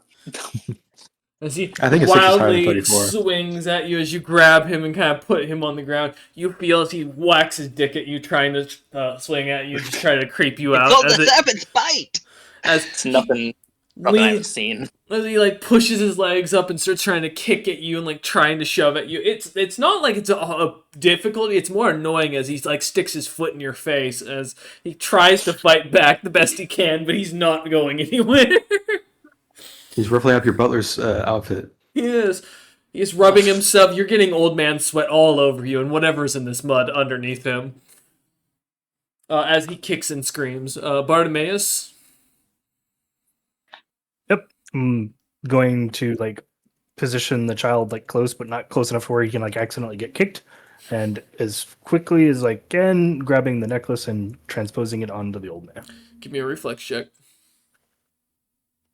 Oh, I'm great at those. The Hey, fat man. man is doing the dexterous thing. I was gonna say, you wanted to be nimble. You want to do a sleight of hand check. We can do that instead. 9. Alright. Your fingers are too fat. As Bartimaeus gets the necklace off, thankfully, Bartimaeus, as you feel the necklace warm up in your hands, nothing seems to happen to you because, again, you have no magic. But it does start to get quite warm in your hands as it's starting to heat metal quite quickly as you feel it burning as you lean over. This old man is wily as he is moving his net every direction to avoid you, like ducking and dodging you while the soot holds him down. him in the Impressively, bin. it takes you a few seconds of like fucking burning where your hand starts to smell like bacon before you finally like shove it onto it. Diddling. I was like, I'm angry at him, so I fucking make me a fortitude save, you little bastard. Yeah, sure. Hey, I'm good at those too, Oh, I'm sure this old man's really good at fortitude. Oh, you fail. That's Your pretty good. Yeah. fucking guts rack and spasm as you're just lanced with agony. You're nauseated for 2 rounds. Oh, I'm so sorry, Soot, as you hear a rumbling from his stomach, and then you are covered in literal shit as it goes flying out. I was only holding that upper half. That shit's not pointing towards me. No, I know. He's hate that both kicking his. ends. That's what I'm saying. He's kicking his legs up towards you, so he's shitting upwards like a fountain as it's getting on you and him. He is fighting for This his old life. man deserves this at this point. I'm Jesus. glad I'm not here anymore. That's The kid suddenly starts. It's still completely unconscious. You can see, though, you do see the color in his face beginning to come back. The albinism seemingly dissipating as he starts to look more and more like his father. However, the old man starts to quickly wither, and his hair, turning even more lifeless, starts falling out as he is like doing all this. These sounds of him farting and exploding diarrhea coming out of him as he tries to fight Soot off. The necklace seems to glow and wither as his body seems to shrivel and shrink into almost nothing after a few more moments. The necklace seemingly going from a glowing coloration, seemingly from the heat, to a completely cold, pale coloration once more. As the old man seems to slowly stop kicking as his legs kind of fall finally, and his eyes start kind of closing as he's trying to claw at Soot's arm, and then seems to kind of like smack it and then lets go and then seems to like drop completely, going limp after a few moments. This motherfucker dead? As you go to check, it doesn't take much to realize he has no pulse. You killed him. All right. Now I'm going to drag this body and make sure I don't touch the necklace. And we're going to put it somewhere that no one's going to touch it. As he takes the handkerchief from Bartimaeus off early and grabs the guy by like the It's a little foot. tiny thing. Yeah. Daintily grabbing him after what the mess he just made, as he don't want to touch any more You're of still this. covered in shit. Sure. That prestidigitation him clean, at Oh. least. As it goes flying everywhere else but towards Bartimaeus. As the wall is now just covered in it, the ground. Is the it's child like, covered in the shit? child is slightly covered Oh. now, yeah. I played the child too. You know, now anyone that checks what we were doing is going to have no fucking idea what happened here. Oh, look, happened. there's like a trail coming out of him as you drag him, I'll be honest. Damn, what I does this like- guy eat? This is I gonna like be a hold him report up. from Bartimaeus and a half. I like hold this guy's body up by the shoulders and I shake him a few times to get as much off as possible. You're just like fucking whipping him like a rag. You Yeah. gotta squeeze his intense so it all comes out, you know? He's like a toothpaste. I gotta roll for this real quick. Fucking. Here we go. There's as Bartimaeus, as Soot starts like kind of like shaking him in the air slightly violently to get this stuff off of him as much as possible, as it's just sticking into it. Bartimaeus, as you hear a sound, suddenly like a twig snap behind you, you look as Soot kind of also stops and looks, and both of you see as like a poor lone member of the Deep Dark like Alliance mercenary corps under Xyrix walks past, sees you, locks eyes with both of you, and then kind of like takes 2 steps back and just disappears like around the corner. I'm gonna get a report from In- fucking Xyrix. In the moment that he sees us, I point at my throat as if saying, "If you speak," and I do the cutting motion over my throat. Give me an intimidation check. Fucking Soot. I'm just smiling in the background. Oh yeah, you just perpetually smiling. It is already a frightening Actually, yeah. thing. Do you want to give him an intimidate check too? Jesus. If you want it, man, you know I'll give it to you. That's fair. 26. 26, okay. Bartimaeus. Do you have There range you go. intimidate, Bartimaeus? There I we do. go. Oh, well, I was talking about Bartimaeus. Oh, hell he no. doesn't. No. I just am terrifying. I don't have to work at it. The 3 has a 20 modifier. As the sign of that kind of catches between the two of you, you watch as the guy kind of looks pale and just shakes his head no as he slowly backs away and just and you hear slight shouting as you hear him go, "Hey guys, I think there's something at the tavern we forgot to go grab. Yeah, those papers we were supposed to Oh. sign for James. We should go get those." But you know what? I'm gonna use an item that Lev's extra buy. It's not magical. I pulled a sack, I put him in it, I wrapped the guy up in the sack, this body, and then I put it in my bag of holding. Oh. Gotta make sure the bag holding is clean, you know? Exactly. You don't want to turn to mush in there. Yeah, that's kind of it takes a minute, but after you kind of do this, it's a horrific scene. Like this looks like This is man, bad. as you look down, it This looks is like a really hippo shitty. just came through here and just let loose. Like it is so horrendous. All right, Shit Yeah. everywhere. let's go tell our new boss that everything's dealt with and he doesn't have to worry about it anymore. Nothing bad happened. As Sid kind of walks around the corner, looking and seeing a couple of piles of trash, and I assume you're tossing the body, or are you going to keep it with you for a minute? Well, I'm gonna wait until I'm like later on. I'll get to somewhere that's fully out of the way, and then I'll toss the body. Okay. Start preparing the Jumanji board. You know. Yeah, Well, because Only way if to touch someone it. finds it and touches the necklace, it restarts the whole fucking problem. it's fair. That's fair. All right. You know, I have a way to get rid of it. Just let No. me know. As the two of you start kind of heading back after your little expulsion here, the guard that you had seen earlier, almost passing by, you see him as you start heading back, walking back along that way with his patrol, who seem to be giving him crap about the report he left behind. As he just kind of looks at you a lot with eyes wide, as he like puts his head down and just continues forward as fast as possible. And as you guys make it another 20 feet, you hear one of the guards from the group go, "Oh my god! Oh, I How wonder much what that was. shit could the one person make?"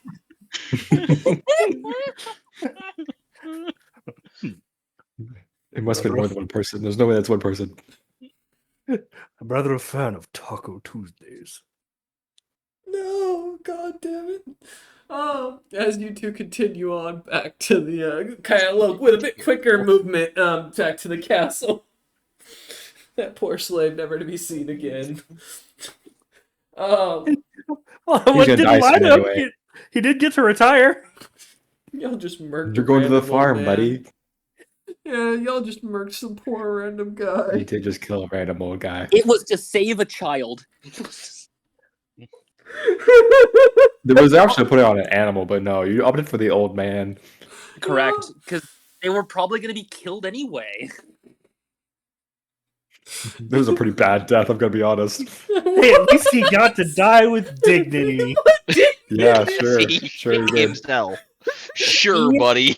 He gets to go to a good afterlife because his last act, willing or not, was saving a child. His last act was fighting to death, bro. Waxing up and He from was Odin. How'd fighting to you not die? die. Shitting myself and screaming for my life.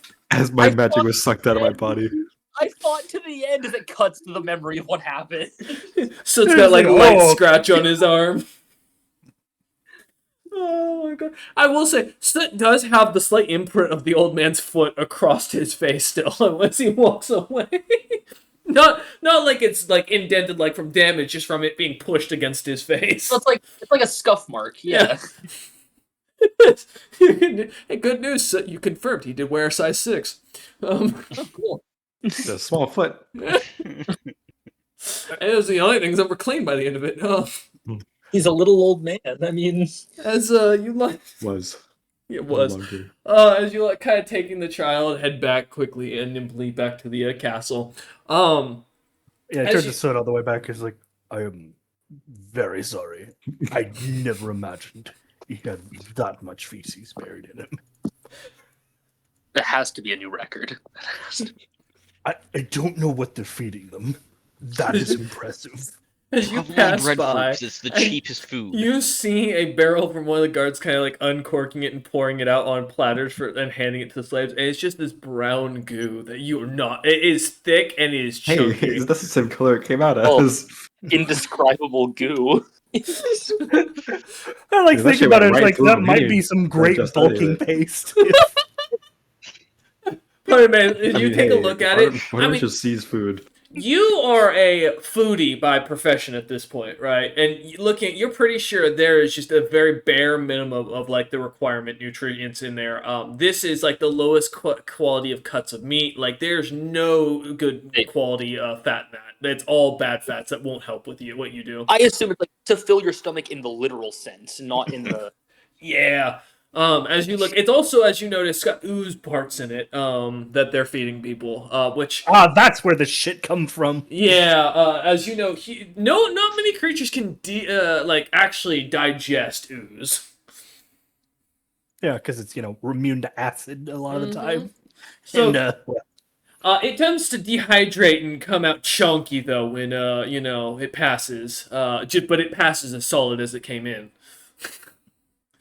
So It as you cleans start, the colon.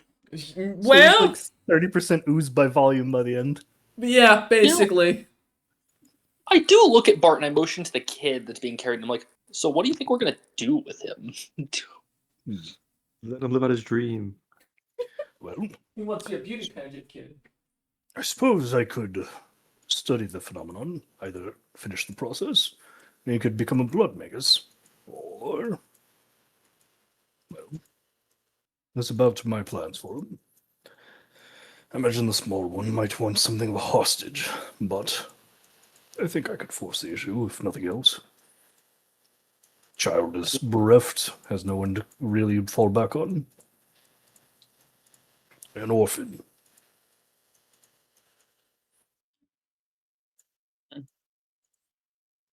We'll make sure he's fine either way. Indeed. As Bartimaeus looks on to the sunrise with that. Sorry, go ahead. With the memory being covered in shit literally Yeah. 2 seconds ago. I know, it's like you went from this horrific scenario to this now beautiful scene of Bartimaeus looking on to the sunset or sunrise with a loving, optimistic future for this kid. Be worried. Loving. He's gonna basically- force him into blood mags. It's Look, loving. He gets a family out of It's it. loving.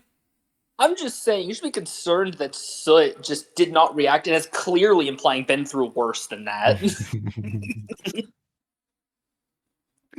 I just feel bad for having inflicted it, alright? To you, not him. That guy can go fuck himself. The old man? Yeah. I would have done He's The old worse. man! He stole Soot's job. Yeah, he did. It's literally like the real fear of a guy from another country stealing your job. He took a fourth of the pay, took my fucking job. When the native And he was steals the apparently foreigner's half job. blind, half deaf. I think that was a lie. He heard everything we said afterwards. He's just a wily old man. Exactly. He's just an old bastard. As you lot head back to the castle, kid still unconscious on your arm as he is. You lot finally make it there, where you see James and Roman kind of pulling the books out as they unload them out of the room, setting them off to the side in a stack, kind of categorized as James seems to kind of have them organized to what is priority and read and what's in what subject as they kind of set them off. Looking at the freezer, trying to figure out, or the fridge, and trying to figure out how to take this like icebox out of the wall as they remove the bookshelves and try and move them out of the way. Finding this thing is not only ingrained into the wall itself, but as they realize it's much bigger than what they thought. As it seems to connect further down into the stone and seems to be more like a plug into the wall that had stone put on top of it to keep it there. That I no is longer care about it. concerning. I think that might be keeping it fucking taxidermied, because otherwise it might wake back the fuck up. It's like Attack on Titan, you know? All right. We leave Problem- it here then. Problem dealt with. Ah, welcome back. What You missed exactly it. happened? Well, The necklace is gone. That's all that matters, right?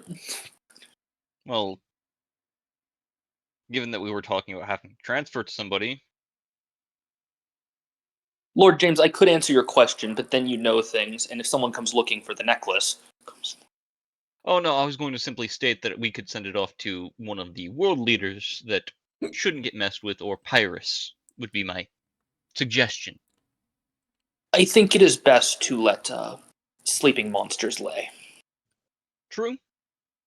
I just let it That's just why I bury would it suggest and- Pyrrhus over the others, because we can have them stored in the vault for some knowledge that we gained.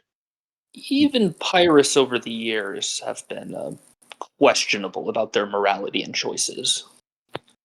also the Bear's touch does start the process. It attempted to suck mana from me just for pulling it off the child. Yes, it takes one person thinking that it won't hurt them because they made the right precautions, and that the whole issue. Well, perhaps then we just drop it in the Underdark when we go down there. Just, we'll handle it. Don't worry. All right.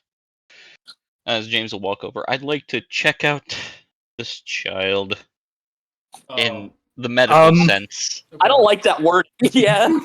That's I realized, and I was like, you know what? I've started What the medical hell? sense. How is he looking?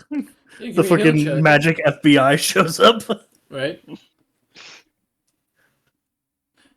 And Rollman, while James is kind of looking over this kid, what are you doing about God. him?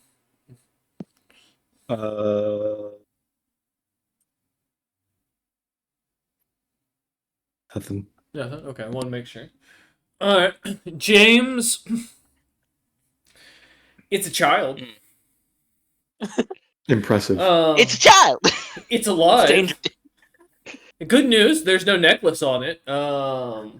Yeah, no, as you look him over, he has a pulse.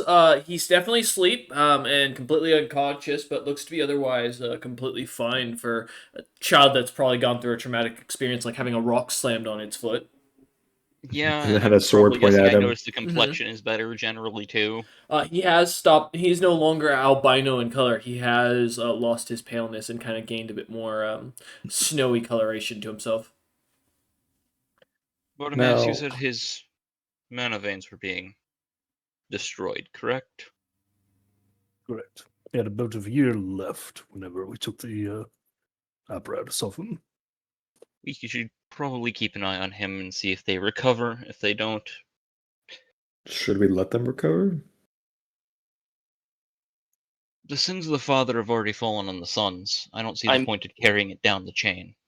If the boy supports your choices for king, that would give legitimacy. There's also that. There's no need Lad to doesn't kill. want to be king. He apparently didn't want to be king anyway. I'm not saying kill the kid. I'm just saying we just make sure he doesn't get as many. For the amulet is put on him for a reason. Yes, but there's a chance the amulet was on him because he had good magical potential because it ate magic. Flashback to what we saw of an actual guy magic being killed instantly. And if it was the case, that might have been the payment for whatever Uthgaram wanted.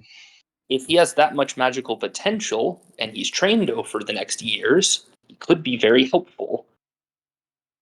Could also likely be something to do with bloodlines.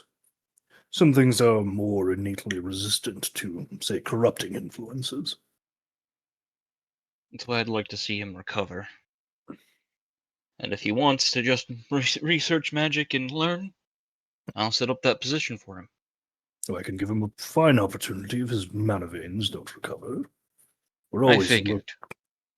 If after, let's say, this year, while we're prepping for the excursion to the Underdark, we'll offer him the choice. I do believe that it's a rough choice for a child to make, but his family is kind of looks around. Out of character, I don't Absent. think it's rough with how obsessed the kid apparently is with magic. If he gets out for to learn magic, He was looking He'll for have- some sort of avenue despite Around it. his condition. I think he'll be so down if he just went, I just did use blood? Oh, yeah. Yeah. And to be It'll fair, be a- Marty well, was a James crappy thinks- blood mage, so that's why he did all the things he did to make himself better. Mm-hmm. Yeah, but Makes James is all for letting the child choose his fate at the end of the day. Can't wait for the party to find out Bartimaeus is is a crappy blood mage. See what a real blood mage can do. All right.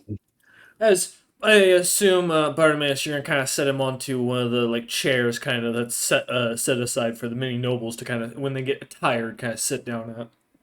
I can wake up right now if you guys want. Roman guy No, grabs out his let short the sword, playing child with it, you sleep. know. Well, I don't, you just sat him in a chair instead of a bed, so I was wondering if you wanted me to wake him up or something.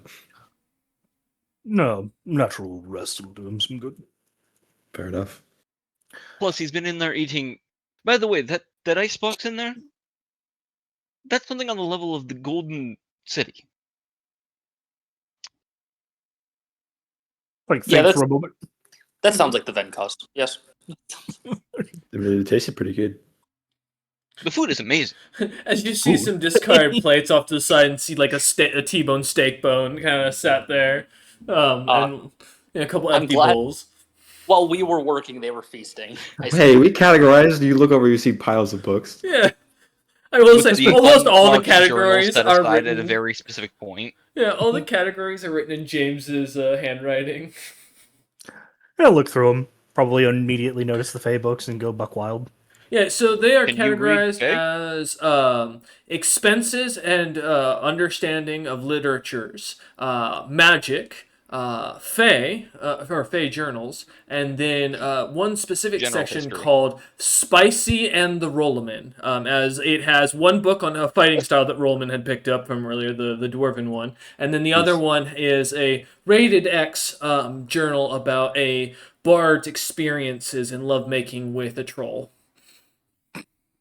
Why did you put those two books How to together, Love Your James? Troll Wife. I know that a Dragon Crown's bestseller. It does have a fighting Oh, style well- in the back, as you noticed. It's all Oh, about oh, it's no. pole fighting.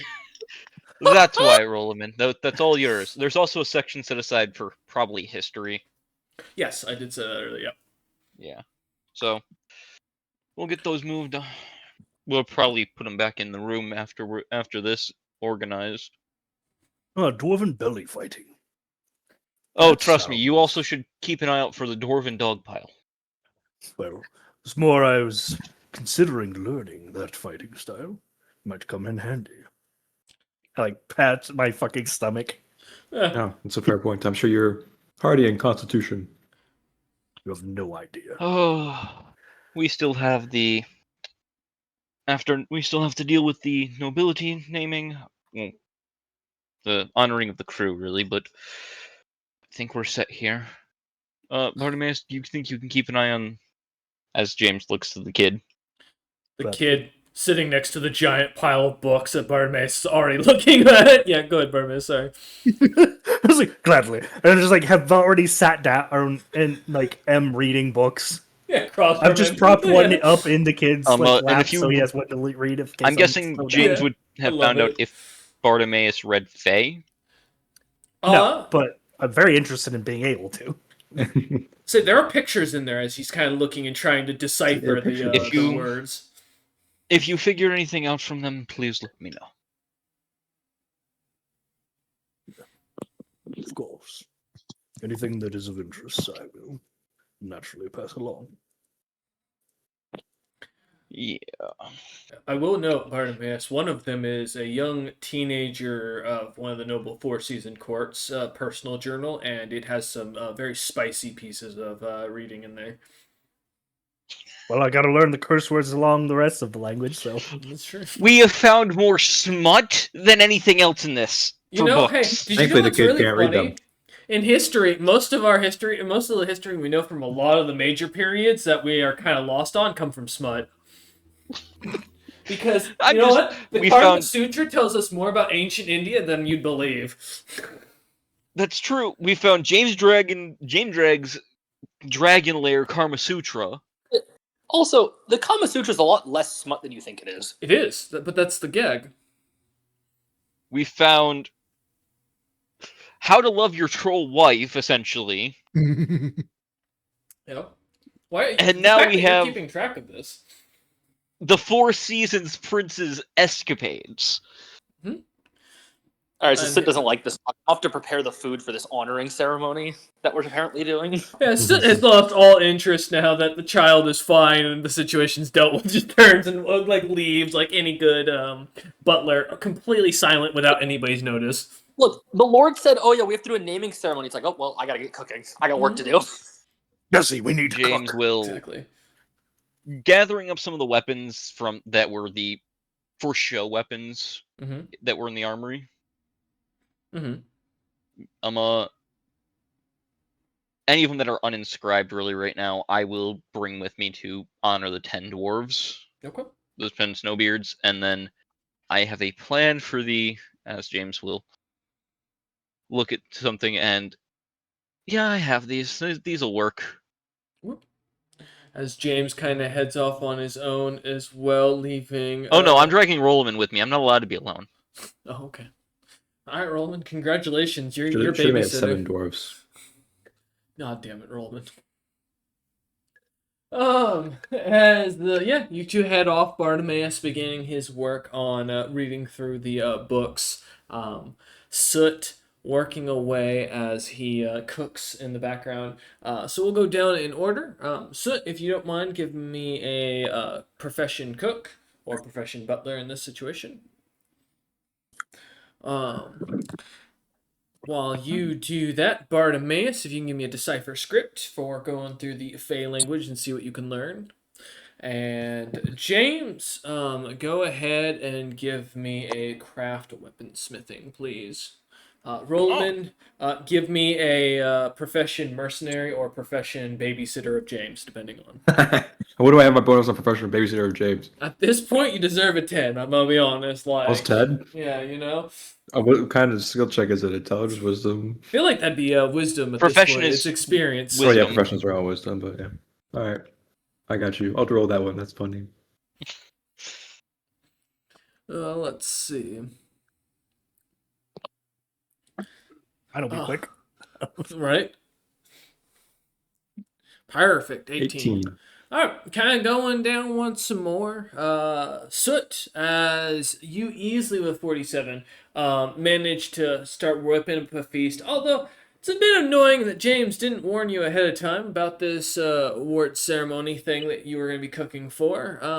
Hey, you have plenty of time at the very least as you start working away, getting to work in the kitchen, shooing anyone who tries to come in out of the way as you begin to prepare. But it will take you the rest of the day to pretty much cook as you work with the speed of 7 servants as one. Um, Continuing down, Bartimaeus with a 12. I mean, you now know the word for dick, as well as that the Fae were very, very unique in their interests, as you're pretty sure something about a shark, and somewhere in there, someone tried to sleep with an egg. It's like the words are very hard to gather, but the pictures give a lot less to the imagination. Was that where the fucking sirens come from? Fascinating. As you continue kind of reading, the child does not wake for yet still the entire time as you kind of watch him in the background. He still peacefully just seems to snore away. Oh, I should probably do my own fucking medical checkup. Oh yeah, if you want to do a heal check in the background. Then going down, James easily inscribing onto the weapons the honorifics for their clanships for each of the dwarves that he's planning, as well as the new names of their clans that will be like forming underneath the Ironheart house. As you kind of work on those, Roman kind of watches, testing out the blades afterwards to make sure they're at least still capable of fighting and being used in combat. As With that, mhm. I also have a large bastard sword to give to one of the snow giants. Not Okay. snow giants, frost giants.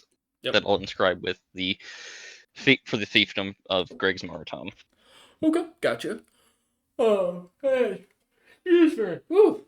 Rollman, Yes. as babysitter of James, thankfully, other than the testing of the swords, nothing else seems to be No seems to bother sins, no- James. For once, yes, it's quite peaceful. As you go about your business following James around, kind of expecting something at any moment, but yet calm and quiet seems to continue through the day. Dang, it's a boring day. After a siege, as Roman, like, after putting the swords to the test, kind of just watches the outside sky kind of flutter by as he's bored with the peace. You sure you want to complain about being bored right now? Roman lives to fight. He yearns for the mines. I yearn for the mines on the battlefield where I kill people. Exactly.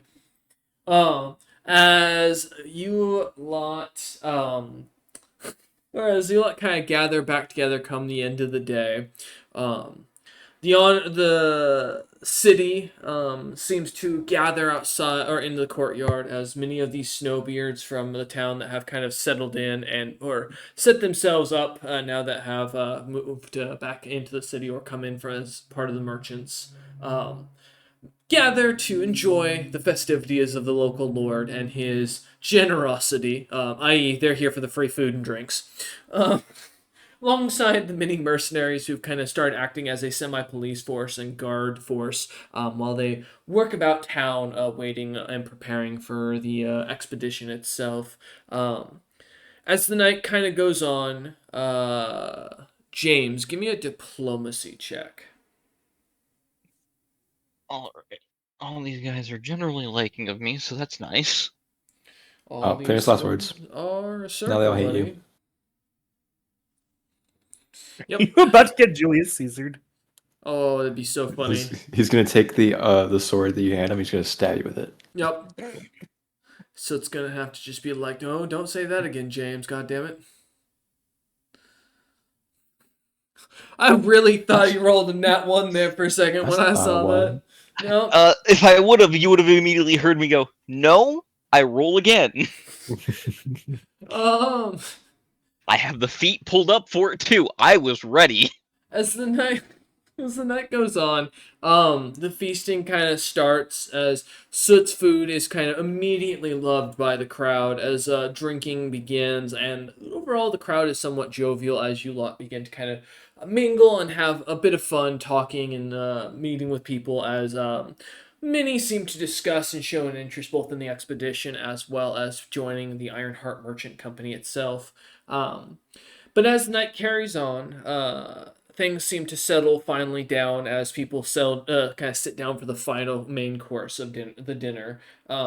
As James, kind of clinging on his glass, looks out in front of the crowd. And James, do you have a speech you'd like to say for the crowd at all with that 37?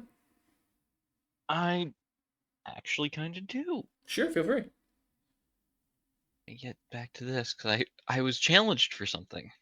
Oh, shit. Fuck you.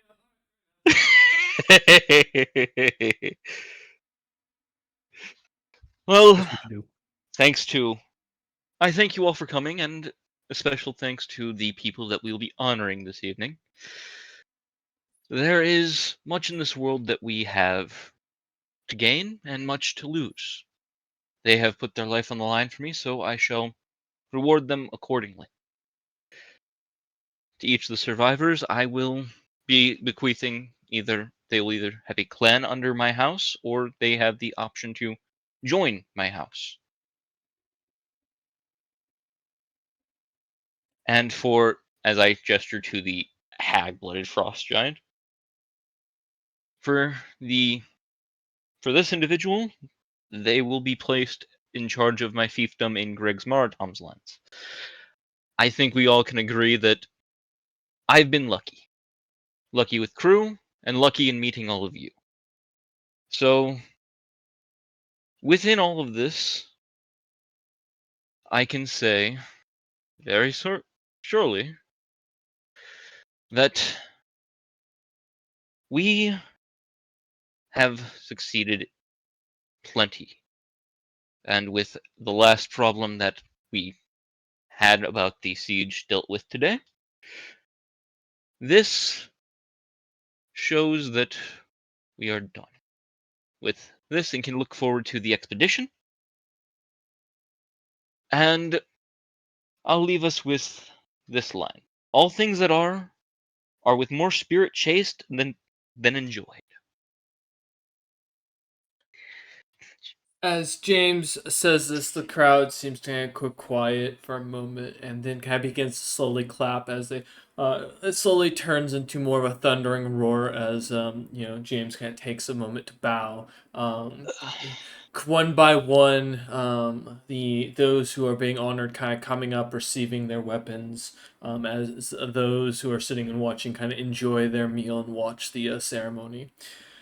As each of them are rewarded finally at the end, James kind of once again raising his glass, and many of the crowd kind of joining in as well as a respective toast is given to them once more, and the sounds of cheering and laughter kind of replace the speech as things go back to the informality of a true traditional gathering of the Ironheart Merchant Company celebration. As James and the rest of the party kind of focuses or kind of sticks to themselves at the front of the feast, watching the rest enjoy themselves. And the company grows larger, ever larger. Exactly. As That's a Rolliman good thing. watches sing this and sing all that where you guys came from, looking back for a moment, and now sing a city, two other strongholds fully under the control of James now, and who knows how much other land compared to where you guys were only 5 years ago, 4 years ago. If only BK could be here. Or him. Technically, he still is. His head is stuffed on the ship.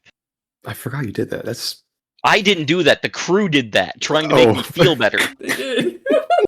It's really funny too. Or James just looks so broken now that you brought it up. I'm sorry. James kept putting his helmet on. It's a somber and, moment. Crying. Good. We've been through a lot, James.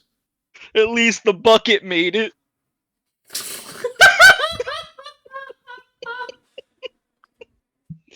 You motherfucker. I have been waiting for that one. By the way, the line I gave off, the Merchant of Venice. Yeah, no, I know. I'm familiar. As you kind of reminisce about the thing, looking out for a second, Roman, seeing James kind of happily and smiling, holding or pulling out the bucket and setting it on the table from way back when. The great This copper bronze bucket. fucking The bucket. bronze bucket, that's what it was. As kind of sets it down, remembering the thing of BK's head stuffed and mounted on the wall in the crew quarters. And looking back really at everything you guys have accomplished, and how far you've come, it's quite impressive, from being chased by gods to fighting alongside one to now ruling a kingdom. Truly, okay guys, can we stop listing the dead people in the chat? We get the point. James had lost a lot of friends. God damn it. As Gotta take this moment to reminisce about those who've died, those who've moved on, and those who've passed, James and Roman. Looking over at Bartimaeus and Soot kind of serving as he goes about. Bartimaeus, who's just enjoying and shoveling food into his mouth as he watches the laughter. Do you think they'll be any different, James? I hope so. I want to make sure that I don't lose too many more people. Promise to him that I intend to keep is to make sure some changes happen. And off we go into the Underdark. Cut to. Well, we're doing that to look into some other things. We're staying in the late layers, though. I had decided that. And like that, Roman, Place- you realize James just jinxed it. I'm sorry. I look forward to damn whatever it. creatures we God fight. has declared I have jinxed it. All right, vibes are off. We're not going to the Underdark. No, now we're Change going of to the plans. Underdark. Nope. Now we I- have to take to the sky. We're gonna sit. I We're gonna will sit here for the sink. 2 years like intended, and we're gonna take to the sky afterwards. I will put a whole fucking plane shift of you if I have to. You're going into the Underdark. We're going there. It's not a separate plane. I know. Nope. Get ready. Oh We're god, gonna the get plane of shifted to eternal the plane of Underdark? Tarrasque. Yes. Oh fuck. We're just We'll gonna get keep plane going. shifted to the plane of Tarrasque, guys. Might be. Well, It's like God didn't have enough space for all the evil in hell, so he decided to make the fucking plane of eternal Underdark. Mm-hmm. Exactly. God damn it. But as you look out, yeah, Ullman and James kind of seeing your two crew members, hoping that this time will be different. Rollman in the back of your mind, realizing you're going into the most dangerous place on the planet. James is And- either Happy nuts though. or he's got a plan. Go ahead, sir. and I feel, at least a little more competent than I had at the start of the journey, so Than last time. Last time we even touched the Underdark, he decapitated a Hydra. Oh, well, the first time you guys showed up in the Deep Dark, you got chased out by an apex monster. Ah, yes, Mr. Hands. Mm-hmm. To which I believe either Rollman or Essa went and killed them, one of the two. I don't Neither. Little Scarf. Oh, Ah, Little yes. Scarf did, that's right. yes. Little Scarf Yeah, kicked okay. something down there and just was like, barrel watch of it. explosives, yeah. The alchemist fire. Yep.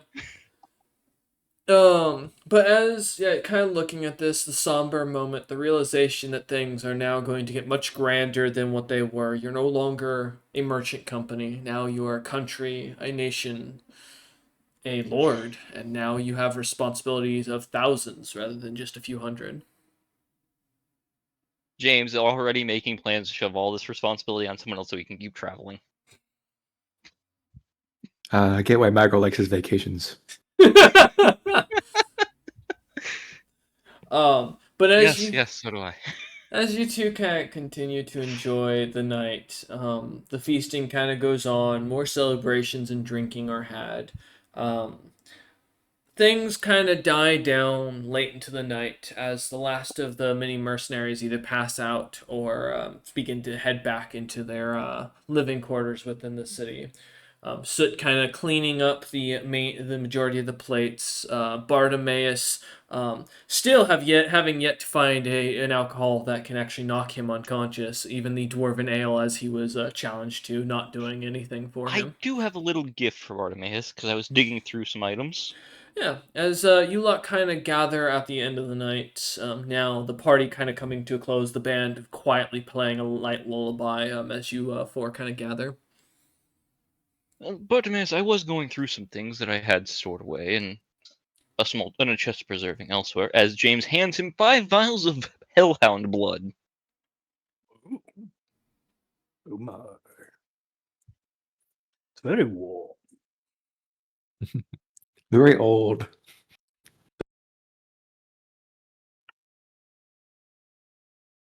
When did we fight those hellhounds? That was around the time of Lithotara dying. Oh, it's only been like a year. Yes, they were also in a chest of preserving since then. Yeah, the fortress battle where Wolf's character came in, defending the little fort middle of the fucking snow. Mm-hmm. That was a while ago too. That was like 2 years ago. Uh huh. As so the blood is very much congealed. Well, they were in the chest of preserving, so Oh, never mind. Yeah, they do they still are feel fresh still.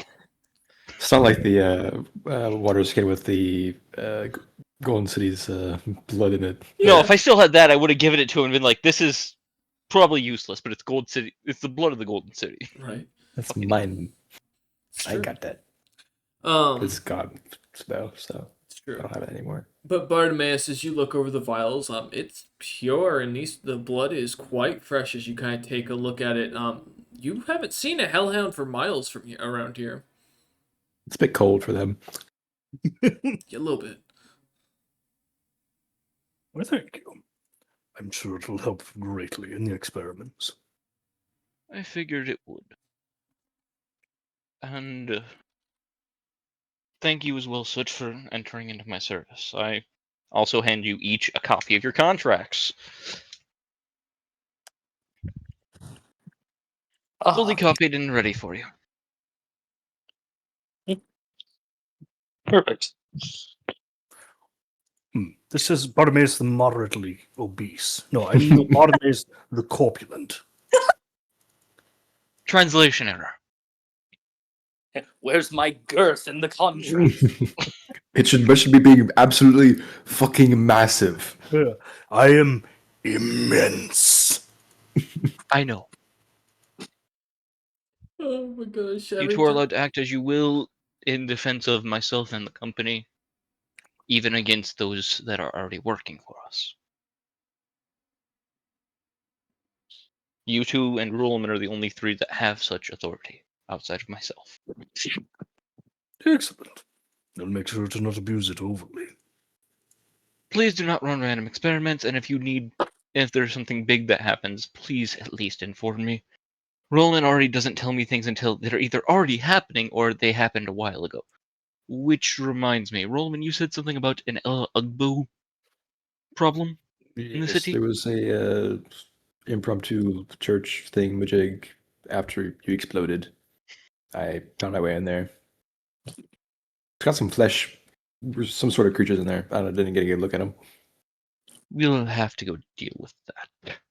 You're telling me we've been feasting and enjoying while there's a fleshy cult under the city. I mentioned this a couple of sessions ago.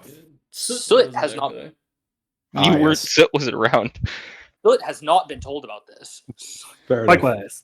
Yeah, you told Raider and James about it.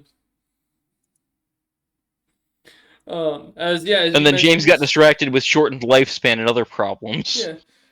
Okay, you're not dying tomorrow, jackass. No, it's like in 40 Like, oh my years. god, what am I gonna do? I'm gonna die in 40 You have- years. You have a normal lifetime for some of the not 100+ year fucking species. Like you're not. Oh my god, I have 4 Look, I years. had to mourn my lost lifespan. That's an It only took amazing me a day at least. Do you God. large know ego. how happy most beast folk would be to have your lifespan? See what Look, Rollman James has a large ego. What Rollman, Soot, and Bartimaeus don't realize is that last night, secretly, when James was like before he went to bed, was in his room panicking that it would take it that he would lose a year of his life to travel from one city to another, and that was a problem to him. So Yeah, I have only 20 trips left if I spend a year in each city. This is fucked. I have to trust people to go do things for me, and whenever I do, it blows up in my fucking face. To be fair, you became king in like less than 2 years yeah, it's from your true. adventuring start. Like, I mean, to be fair, he started adventuring like 4 or 5 years ago. Yeah. Still, because going from Uh-huh. like Level 1 to level 11. noble commoner adjacent with how he was treating it, Mm-hmm. to king in 5 years. It's true. And, the most successful merchant. But as you kind of in this looking, era. kind of taking a moment to kind of comprehend the Ella Ugbo, or fleshy church underneath the grounds, Bartimaeus Underneath an and inn. Soot. When you were in town prior to all of this, neither of you remember seeing anybody with any strange holy marks. But to be fair, you wouldn't have honestly been paying attention likely for them. I don't have any ranks in knowledge religion, so I'd be fucking useless trying to identify it anyway. Exactly. That one holy symbol is as good as the next. It's like I don't even use mana. Why the fuck would I care about gods? Hey, you and Roland are gonna get along great. Hmm. You know, I believe heard the tower Flesh itself Cult. believe. I heard Flesh Cult and Soot heard go deal with this. So Yep. It was like, that's probably going to be a me problem. You probably got blood. Yeah. That's probably going to be blamed on me if I don't go fix it. But we Let's can all deal with head that together. It's like everyone just thinks just because there's walls that look at you and can talk that all of a sudden it's the blood mage's fault. Only Well, I happened think 3 it was there times. before you. What? 3 times. Wait. Can we go back to that for a second? But go back to what? That it's not his fault? I think that's all he Yes. Oh, it was a whole talking wall thing. That was kind of interesting. What? You can make walls talk. No. Damn it, I had a He use just for that. He just Not- said he couldn't. Not deliberately. Well, he did accidentally just do the thing that made it happen accidentally. Look, experimentation is dangerous for people around me. This talk is not getting better. No, James rubs his temples. Okay. Thank you You both for hired this joining person, me, though. James. And a good hire he is. He's You already seem proven his biased. worth right now, so... I can't be biased. I'm a butler. Bartimaeus, though, I do need to speak with you on something. It may be uncomfortable later, you're already but in we trouble, can discuss sorry. it later. I need your assistance with a few things. Better question is, uncomfortable for whom? Both of us, really. Oh. I'm just casting back, when was the last time I was uncomfortable as Bartimaeus? Uh-huh. I was just like, what the fuck are you promising me? Looking like is this like a candle wax thing? You gonna leech me? Like, I sleep on a bed of nails for reference. Oh, yeah, Emotionally James. uncomfortable. We'll You should have seen his cover it room. later. It was weird. He slept on a bed of nails. It was kind of weird. He said some sort of Oh, philosophical stuff that's too. right. Make sure you get anything you may need off of the ship. I have plans to send it off. As What the fuck is happening in the next 20 minutes? Rollman, as you try to give a warning to James, James just completely ignores your Alright. comment. No, I Yeah, heard it's him. fine. I'm Well, doing what he does. okay. Damn, that's just mean. Thank you for the warning. I get that his room was strange. I'm quite strange. You keep saying this. You seem to have a lot of pride in being strange. Of course. Do we need to add another title to the corpulent? Strangely corpulent. I mean, not being strange as an adventurer of a certain caliber is strange. That is fair. True. Soot thinks back to the one adventure that he could never figure out because the dude was just normal. Like, everything about him was just normal, but he was a level 20 His name capable was in No. adventure. I'm thinking back that canonically, the most like normal level 9 plus adventure I've met is a fucking samurai with a smoking habit who only cares about money. Most are just extraordinarily greedy. I mean, that's your average adventure. Like, you don't get that kind of avarice by being normal. Right. But All right. But we all should get some rest, and we'll have time to deal with matters as they come. James says, trying to sound philosophical, is very tired and like his eyes are kind of drooping as he kind of says this. Yeah, I go check on the kid. Yeah. As you go to find the kid, who kind of was set off into or finally taken to one of the visiting noble chambers inside the castle, with the guard kind of set outside. As you head up into the or up to the room, the guard kind of gives a nod as he kind of slides his chair off to the side as the kind of letting you past as he continues eating a plate of whatever was kind of served for dinner. As you go in, you see Alice kind of just sitting at the desk. Seems to be reading a book of some sort as he scribbles a few notes here and there, and kind of completely absorbed as he has not seemed to notice you as you walk in. He is. Oh, I did get I was a 15 earlier. To like get his like general health. I also wanted to check on if the damage to his mana vein seems like permanent or if it will recover. 15 with the general health. So firstly, he does seem to be recovering. As far as like his stamina and everything else seems to be kind of coming back to him. His body seems to be coming out of a weakened state that seemed to have been massively naturally drained. With not only with its magic being almost removed on it daily, from what you can tell, but also through the many years this child has probably been wearing this item.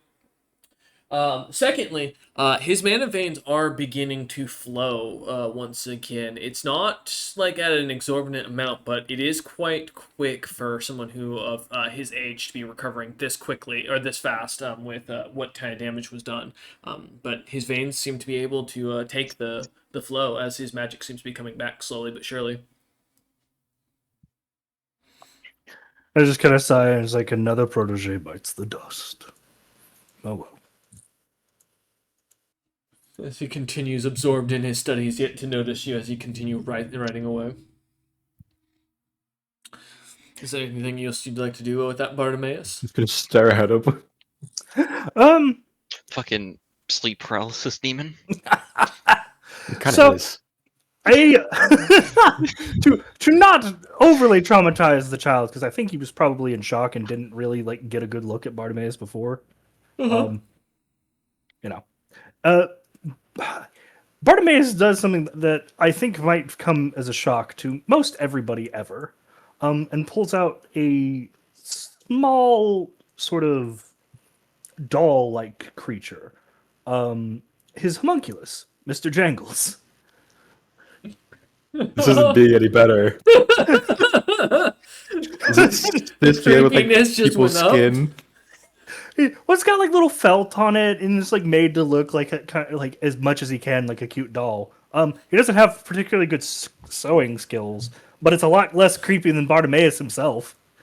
It's a rough spun child's doll. Yeah, no, it's walking though. That's the creepy and eerie part. I just like set him down and just go, "Well, Mr. Jangles, go ahead and introduce yourself." And I just like command him to like walk over and just like kind of like do like a little dance on the fucking thing or on the table for the kid. Let's see. As he begins to, as Mr. Jangles begins to dance, jangling about as he does, little bells kind of bopping off on his body that kind of makes his nickname or his name kind of makes sense. As the kid Alice kind of looks over at him suddenly and looks over at Bartimaeus, and then looks back at the doll and then kind of shrugs and goes, "Oh, That's cool. You put a soul in that? Not quite. It's simply living tissue. Leans over to Mr. Jangles and starts kind of like poking him with his pen slightly, and where the ink kind of lays, and starts like writing little marks on him, and goes, "Interesting." As he starts like putting little formulas and starts like actually studying the materials that make up Mr. Jangles, as he starts literally using Mr. Jangles as well as a writing board for the materials made out of that he's Damn. made out of. We just wrote on Mr. Jangles. Just like, Execute him. He's a little researcher. This is great. out of the curiosity, you would have made a fine magus. Unfortunately, it seems you'll be recovering from your extended masturbation. He looks up and goes, "What's a magnet? A magus?" To put it simply, it's what I am. Blood magus, to be exact. Kind of looks you up and down and goes, "I don't want to be fat." Oh, most people don't. It's a sacrifice. I wasn't particularly good at being a magus, so I required sacrifices of my body to fill in the rest of the way. Ah, like how I'm not good at being a prince. Well, luckily, I don't believe you're a prince any longer. Oh, I'll be king. Will you now? Mm-hmm. I see the future.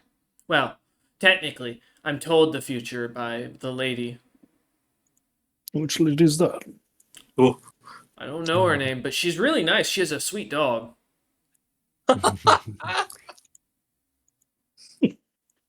Who gave you that amulet, by the way?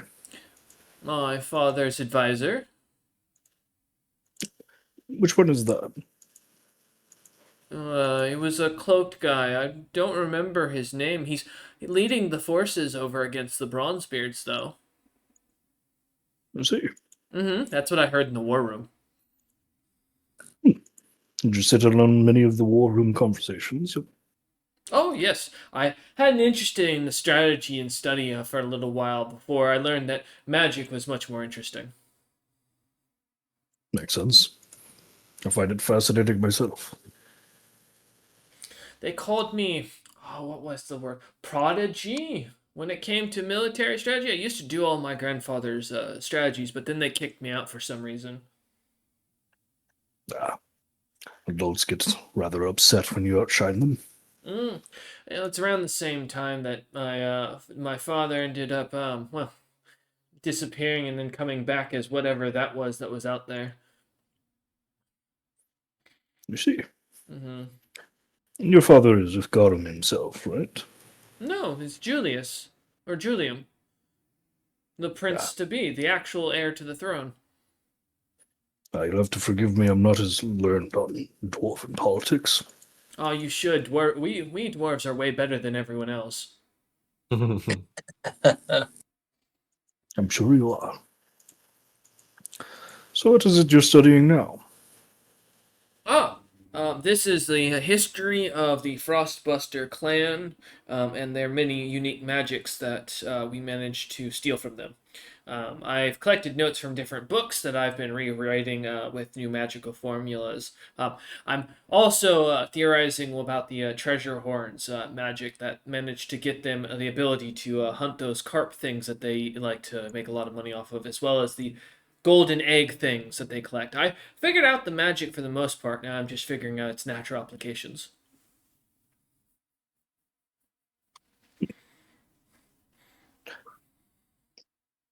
Why do you want to be a king or a prince?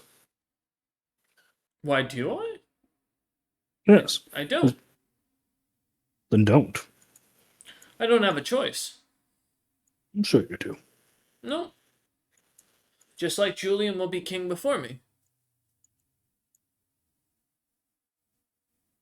And just because someone says you must do a thing, you must do it. The lady was pretty scary and insistent. As he kind of like turns back and starts writing again.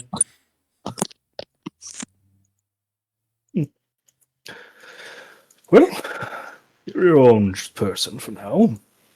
Still, Can do it a lot better as a researcher than as a king. I Food for agree. thought. But Frost Lady chooses who becomes king in the Dwarven lands, not me.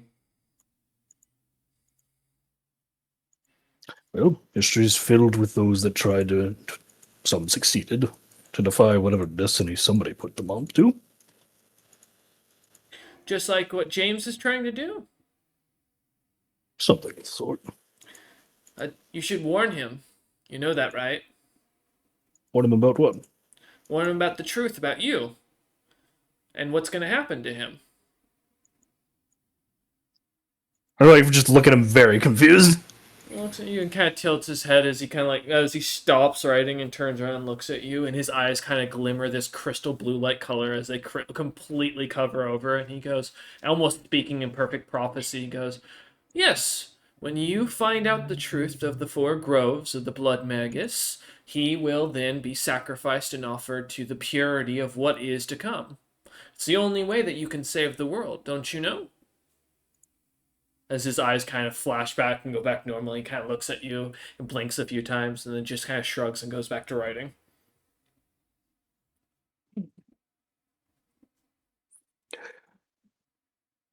He doesn't seem to be aware of what he said at all. Not at all. It does seem that he's aware that something happened and that he seems to know, like, recognize this happens seemingly a lot, or he's accustomed to it at the very least. Gotcha. And he doesn't have a deific connection. Correct. Other than, like I said, like the same one that James would have and the idea of, like all noble dwarves have. Gotcha. I guess it's kind of hard because he seems to be doing like with actual magic. But given blood magic's intrinsic link to prophecy, to a certain extent, is there any way that I can help glean, exactly where this augury seems to be coming from? I will give you this. From what you can tell, this seems to be a supernatural ability the kid has. Based on the heal check you had earlier. Which I will also, actually, I'll give you that. With the heal check earlier, I will state that this kid, while he is dwarvish, he is not 100% dwarvish from what you can tell. Looking him over, you really can't pin your finger on it with a 15, but you can definitely tell there's something off about this child he's not pure dwarvish. There's no way. Go ahead. Oh, but he's not it's not enough of a presence that blood biography would have. Because if you're part something enough for it to get, you would get like a subtype of it. Correct. Remember when I stated earlier the mention of, I asked if your thing can tell if someone's turning into a subtype before they've turned into it, and you said, when I looked at it, it was no. It's like, that's why. Got it. For reference, that I will give you is that he is definitely changed. Something about his body is changing. As a blood mage, I feel like you'd be able to recognize that. Something's not naturally going on with him that seems off, but you're unsure what it could be. Gotcha. Well, I'll leave you to your books for now. It's nice talking to you.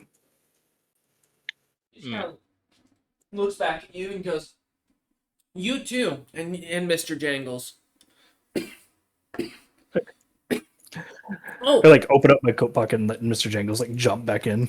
as you do, he kind of looks at you and goes, "Oh, by the way, I think you should you guys should, before you leave, go investigate the Jeremys that my grandfather bought. I imagine they're hungry, in the stables." The Jeremys? Uh-huh. The hell is a Jeremy? No, these, we slaughter those immediately. They're these, moose-like creatures. They're very cute and fluffy. I see. Well, thanks for the heads up. He nods and smiles. I'll come back and I will kindly relay everything minus the prophecy.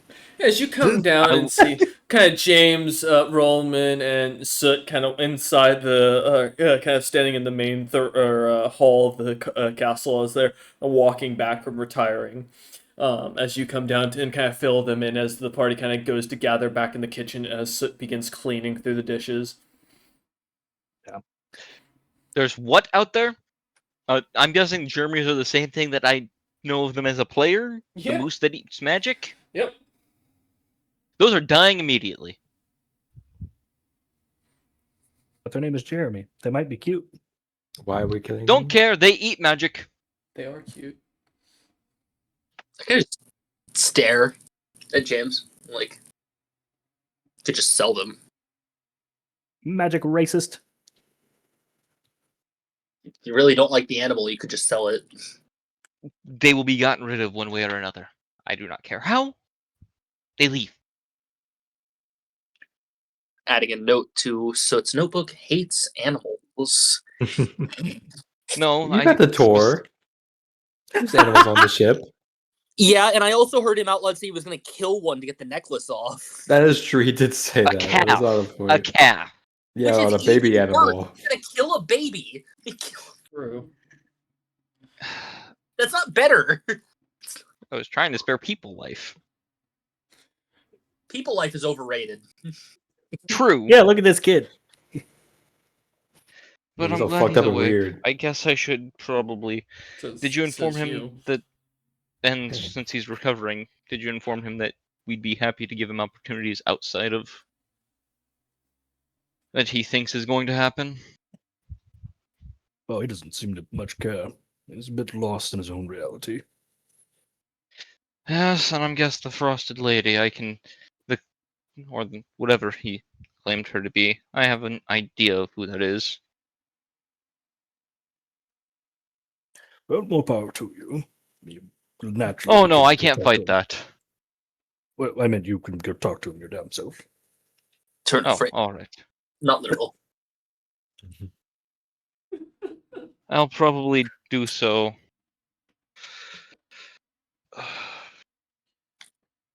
And offer him to become a researcher for at least until his destiny kicks in.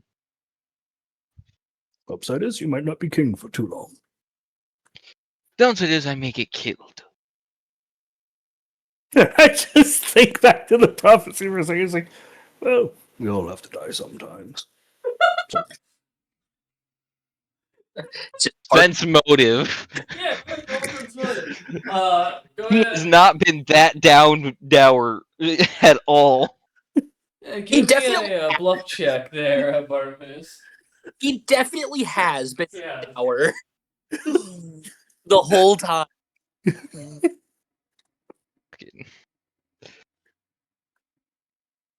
Oh, there we go. Nice. I mean, it's still higher than the 6. Yeah, but net one here in this situation. Skill checks aren't affected by net ones. No, I know.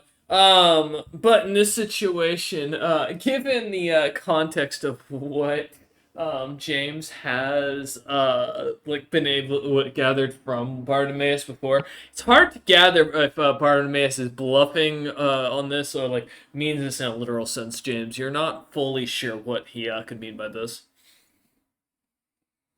Something's off about that line. Something's off about most lines. Bartimaeus, if you're hiding something to try and protect me, please, I thank you for it. And you can keep your secrets, I won't pry. But don't attempt on my life, please. It's in the contract. Of course. Right now, I have no reason why I would. James will just nod at that. Mm-hmm. Well, then we all should get some rest. I will go make. I will make my offer to the child quickly before I turn in, which means I guess Soot he'll be coming with me, or will Rollman continue to, as you all say, babysit me. I suppose I can bring the boy a cup of tea. I think that would be good for him. Are you sure you want me to babysit you? You're not going with them. I I still was have just complaining about parents. babysitting. I was like, I still have a parent. I'm not an orphan yet. I might only be, well, a young adult, very Right. young adult. But Well, in I'm the fine. words of a man that I've heard of the exploits of, come nephew, we have things to do. oh, slowly looks to Soot and then just shakes his head and starts towards where the child is. Yeah. I try to roll it and go, all right, so let's go train that Billy fighting technique. Yes, so I was noticing during reading it that it mentioned, tightening the abdominal muscles before thrusting forward. Ah, I have many of those. I'm gonna say this: Bartimaeus' accent is infectious, as it is slowly spreading. Right.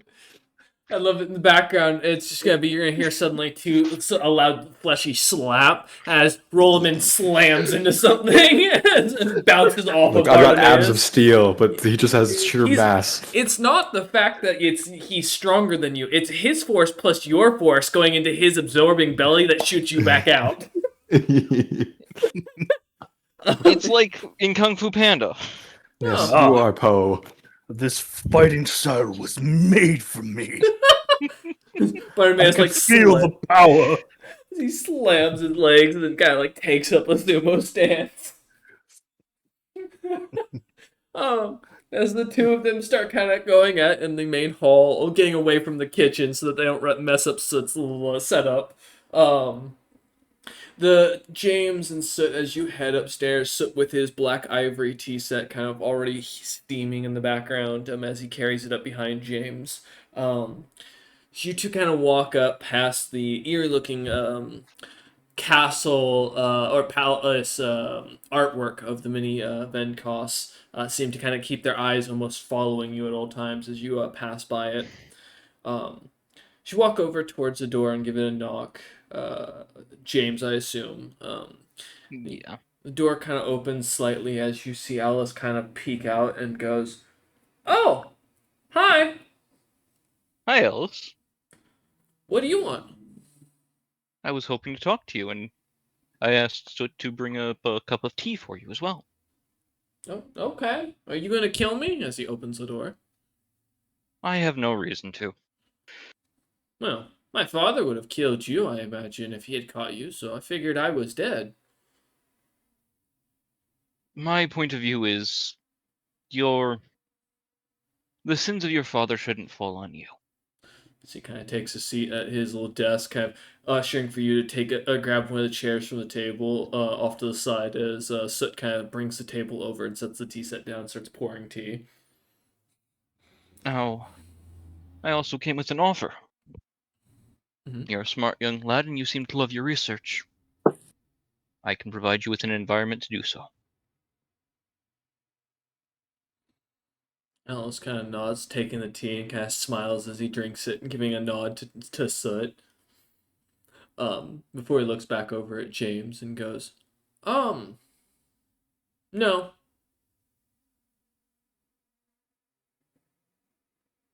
Fair enough. Although I will also inform you that your father did pass. No, he didn't. Slow blink. What? What do you mean? Alfred Stone killed him. No, he didn't. I'm 100% sure I saw. Wait, no, I saw Julius, not Julium. No, it was the same guy. I just misspoke the name. Okay. I saw Julium transformed as a demon and dead, and he Mhm. got killed. Mhm. I witnessed him die, so you can understand my confusion with that. Now, did you see Julium, or did you see someone you thought was Julium?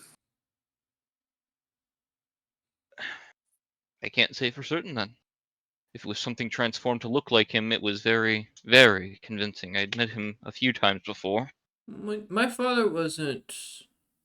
What? He wasn't here. My father's been Someone. in Runeshold for the last few months. That's odd. Mm-hmm. Maybe his dad isn't really Julian. He kind of looks and he goes. He went in. He said he was. Grandfather said he was sending him ahead to stand in his stead and vote for him as king. That's strange, because your grandfather was also there a few months ago. No, he wasn't. My grandfather was here only a few days before the siege started. A new conspiracy. I'm He's just a sense skinwalker. motiving a child. Sure, go ahead. He's a skinwalker. I can tell you, I don't have to roll anything. I'm not bluffing here. Go ahead. I don't think the child's lying. I'm trying to see where the fucking wires are here, because this is not adding up. Okay, yeah. 17. With 17, you realize Uthgarim that you met in the capital, that was Julian. He was disguised as Uthgarim to give himself as Uthgarim's vote for the Uthgarim as king. The Uthgarim, at least from what the kid said, seems to have been at the city and probably sensed you coming. That's probably why he took off. Which means, James, you've not met Uthgarim. You met Julian disguised as Uthgarim. That will be a problem. He looks up and goes, what's the problem? Well, personally, your grandfather and father aren't big fans of mine. Mm-hmm. My dad's going to be king now. I don't think so. I do. And I know so, as he takes another sip of tea. You know, I just realized, Cameron, the fight of Yes? who's king is now fucking Fratigen and Pride having a dick measuring contest. Oh god, Yeah, Are you sure you want to be king? that's not good. That's really bad. and Pride's backing me, which is the scary part here. Yes, it's you with Pride's backing and him with Fratigen's backing. If Fratigen's more powerful right now, fuck! Also, think We don't about know. it. Why? We don't know. Why was she not bothered that you went here or that you stayed here, and decided to stay here? Think about how impatient she's been and how non-caring about your feelings she's been, and now she's letting you do as you wish, and suddenly you are able to do without worry going here. Think about how all that connects, James, as you start putting the pieces together. That bitch played me like a goddamn fiddle. As James realized that the entirety of this thing was a setup, as so the player just put it, that yes, this entire push to put a Venkos or to put James on the throne has been a fight between one group of demons versus a very powerful demon. And that fight is happening where the votes are happening, where we have no idea what's happening right now. Where you can't Where we can't get interfere to. as one of the only wild cards able to use both divine and demonic powers separate from other beings. I could try something. It'd cost me probably a lot, but it wouldn't be pretty. Alice looks over at you and goes, "What are you mumbling?" Oh, figuring out how to get out of the bind that a certain frosty woman put me into. You too, huh? Yeah, she's a bit of a pain in the ass like that. Well, I wouldn't say that. She gets really mean when you speak ill of her. I watched her beat up a dog when he tried to bite her, and then she took his teeth and made him wear a bunny outfit. James is this iron-faced merchant right now. There is no emotion showing, but that pisses him off. Well, then your next country you're visiting should be obvious. They stare at James. I have to visit a lot of countries. Okay, But let me the lay. next- You're stuck in a contract. There's a The There's a closing will be probably on the top of the list. you and the boy. Yeah, Alice slurps his tea very loudly. lad, what do you think about breaking fate? I become a great king. I'm okay with it. You become a good king, but many will die. Oh, many will die traveling over the great ice, and when the world comes apart, yes. We're talking in the now, lad, not So am I. future.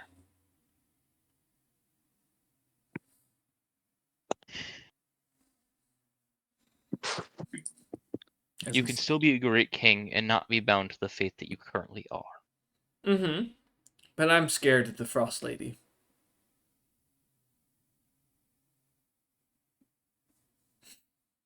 And I understand that. She also said But- that if I do anything against her, that my daddy will die, and then Grandpa will die, and then I'll get to watch the fancy man with the Ironheart eat his heart, is what she told me in my dreams. I don't know who the Ironheart man is, but I imagine he'll be a close friend one day. And if you do if you do the bidding of a demon, the other demons that don't like her will do. Mm-hmm. No, I know.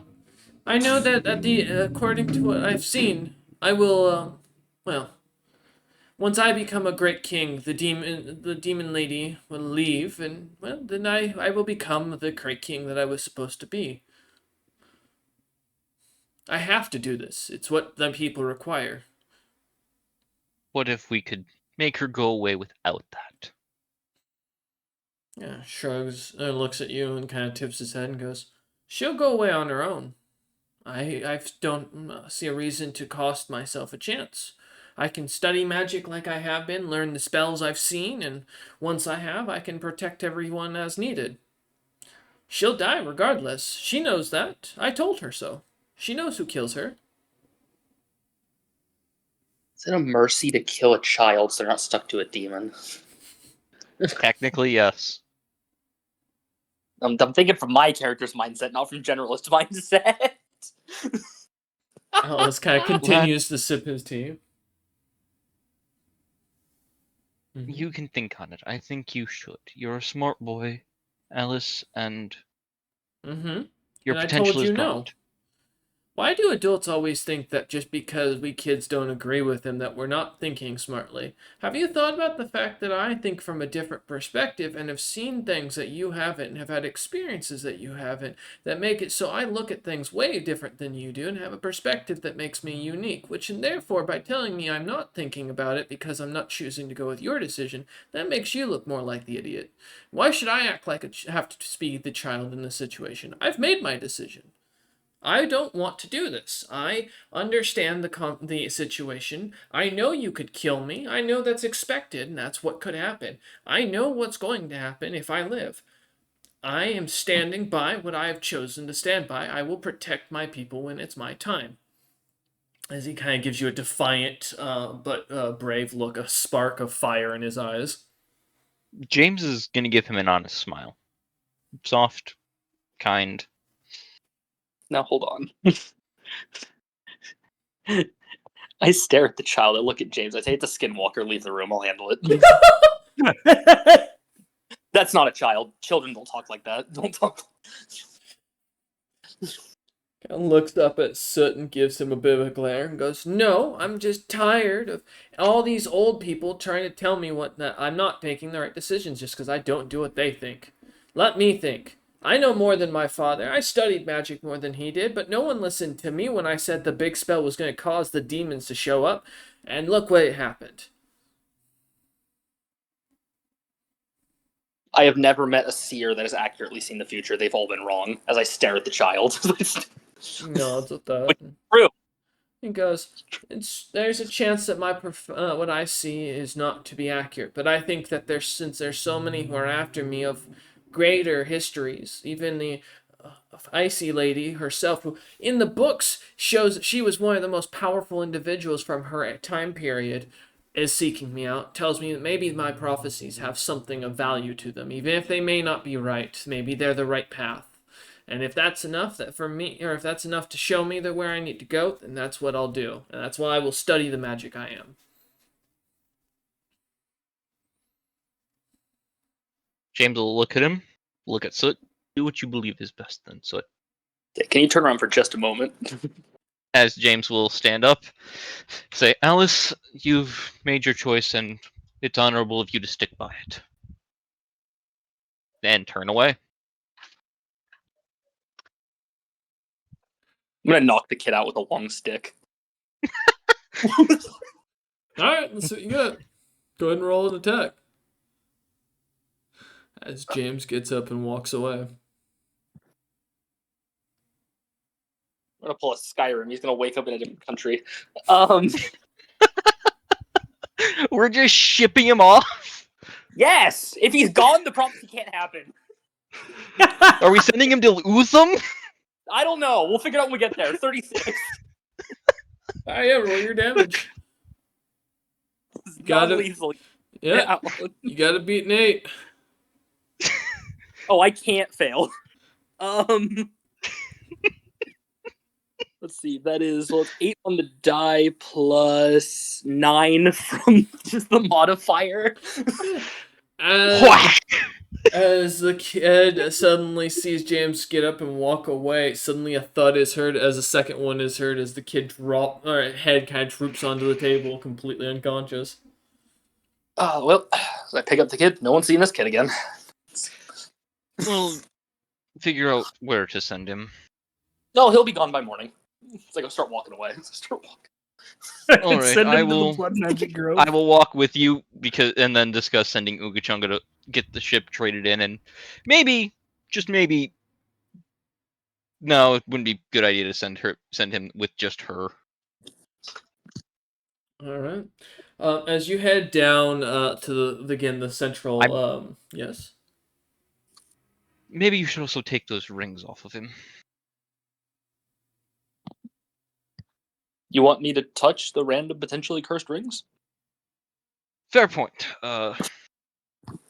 Get someone else to do that we don't care about, I guess.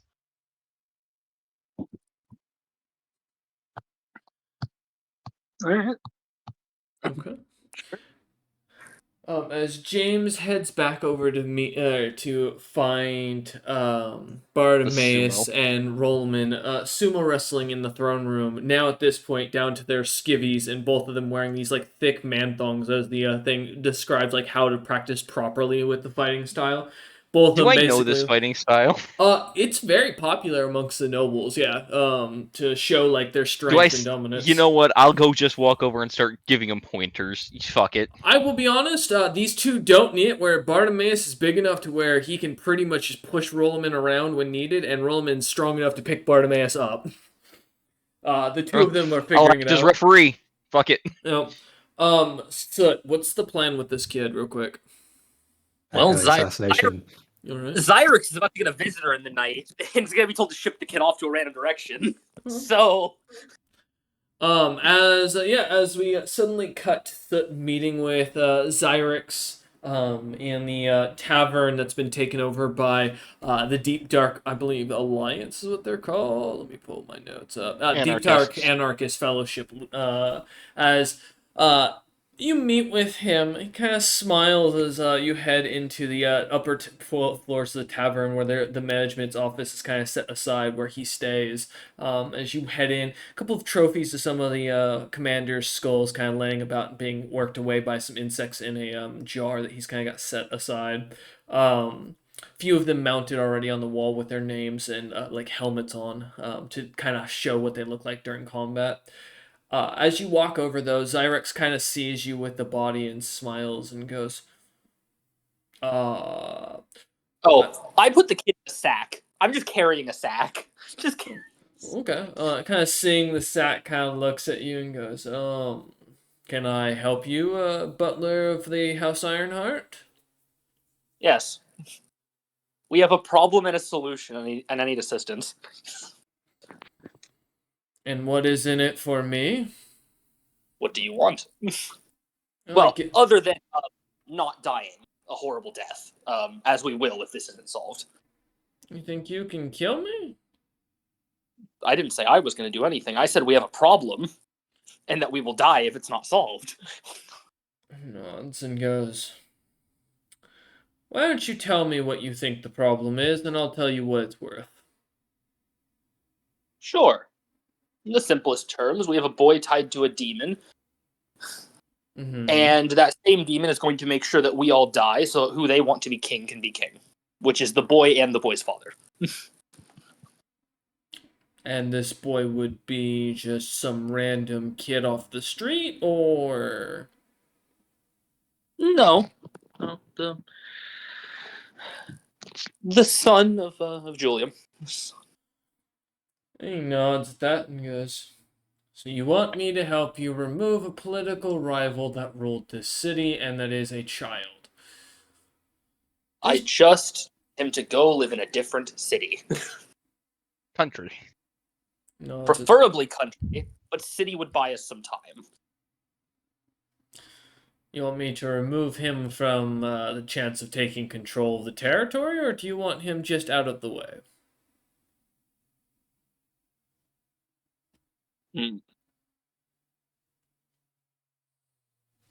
For now, just out of the way. He nods and goes, "Tell James I expect my own company after this with his backing for it, but sure, I will." As he walks over to you, kind of pushing away from the desk, getting up and walking up to you and taking the sack off your shoulder from you and kind of setting it down in front of him, and goes, "I'll take care of it, as long as the terms are acceptable. And as far as it goes, you don't need to know anything further." Of course. I'll let James know your wishes. "Yes, and you better ensure he pays out, because if he doesn't, remind him, if I can do this to a noble that's well known, I can do this to someone like himself," as he kind of lifts the sack off the kid. Soot nods, because James was going to give him the company for fucking nothing. Now he's just earning his keep. You head back, leaving Zyrex to figure this out. As you come back around another hour or so later, as you find in the throne room, James is like full on whistling, calling out points for the two, as Rollman and Bartimaeus, covered in sweat, are still going at it. What's the score? It's kind of tied at the moment just because of Bartimaeus' girth. You can't kick him out of the arena. He's too big. Damn it. But he also can't get you out because you're too strong. You'll have to manage to exhaust me, young Roman. And I'm afraid I haven't slept in days. Only days? I could go weeks. So can I. Have at thee. Another clash. You hear the slap of flesh once more, and at this point, they're having a hard time keeping hold of each other with just how much sweat is coming off of them. I imagine Rollman also busted out his adamantine body oil. No, man, it's hand to hand like true warriors. that's- Hand to hand. I need Yeah. to know. That's performance enhancing oil. Yep. Is this like Rollman's rolling strength and Bartimaeus rolling I feel like I'd be con? using more dex because I'm just using more momentum here, not pure strength. There's just too much weight. It's too much to move. It's true. Too But much yeah, to move basically, with just raw strength. as these two kind of go at it, slamming into each other, as you join over by James once again, so as James has kind of taken one of the long chairs from the mini tables, kind of set aside for when the throne room is turned into an eating hall, and has kind of set it up to watch this fight as he keeps a little score counter off to the side. Right. Zyrex, for solving the issue, has a very difficult demand, Lord James. What is it? He wants the company. All right. Rollman suddenly like smacks into Bartimaeus' flesh, disappearing for a second in his stomach. The Deep Heart Anarchist Guild will be made. Anarchist company will be made. Yes.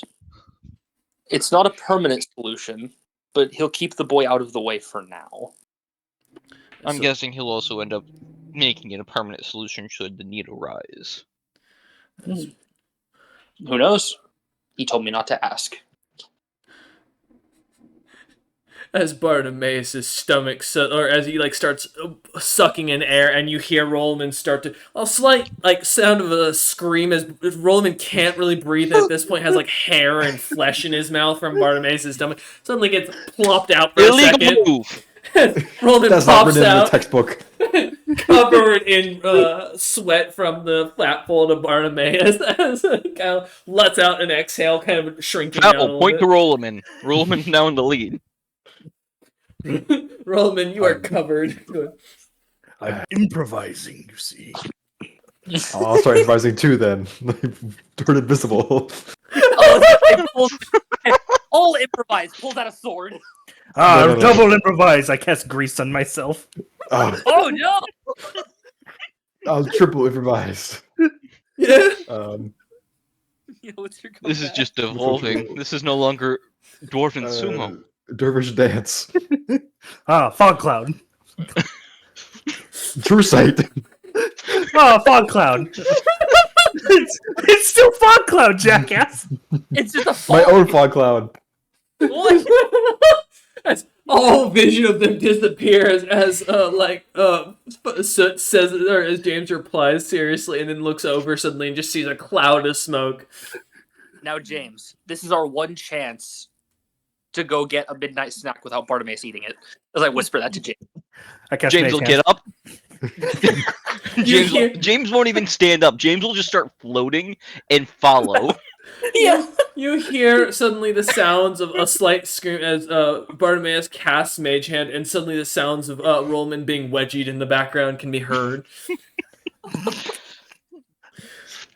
I At think the this, mage hand is going to help with the food, not for my sake. oh, okay, my Correct. bad. Yeah, the mage hand is going to go Following steal them. Okay.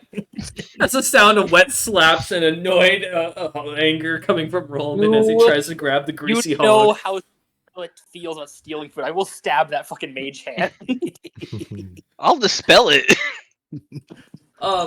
As the night continues on, though, and you lot kind of eventually head to bed, James finishing up writing his letters for the envoys in the morning and the couriers. The party kind of gathers, heads to bed for the night, passing out. So thankfully, with an uninterrupted amount of sleep and a good amount of exhaustion for Rollman and Bartimaeus after a few hours of great dwarven sumo wrestling. Come next morning, and the next 15 weeks, roughly, you lot begin to find yourselves beginning to spend time around town, helping out where you can, doing what you can as James kind of looks to set up for and rather repair the city, but setting up for the expedition itself that is to come in a year.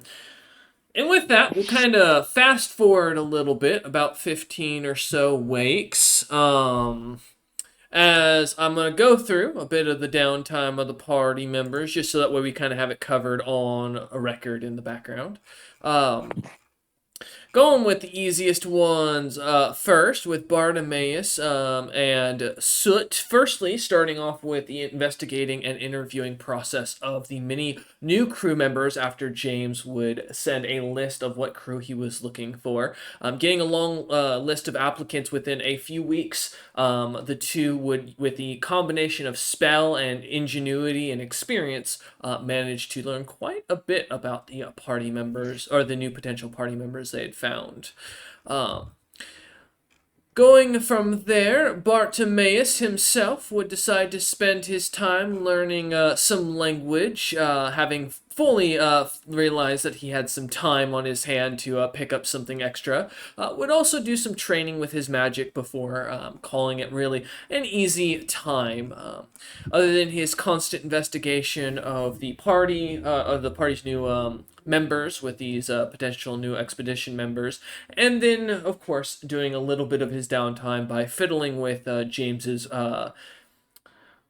zoned out crafting of the robes that would be eventually provided to Bartimaeus, offering his own little bits of blood magic infused into the item to give it some cool effects. However, that covers Bartimaeus as he spends his time feat training and at the end gaining a beautiful item of James's personal craft. Rolliman, similarly, spending his time almost completely training by himself out in the woods and doing what he can to help out around the town, but almost entirely focusing on his abilities in combat as he spends 99% of his time either training with the troops or fighting local monsters.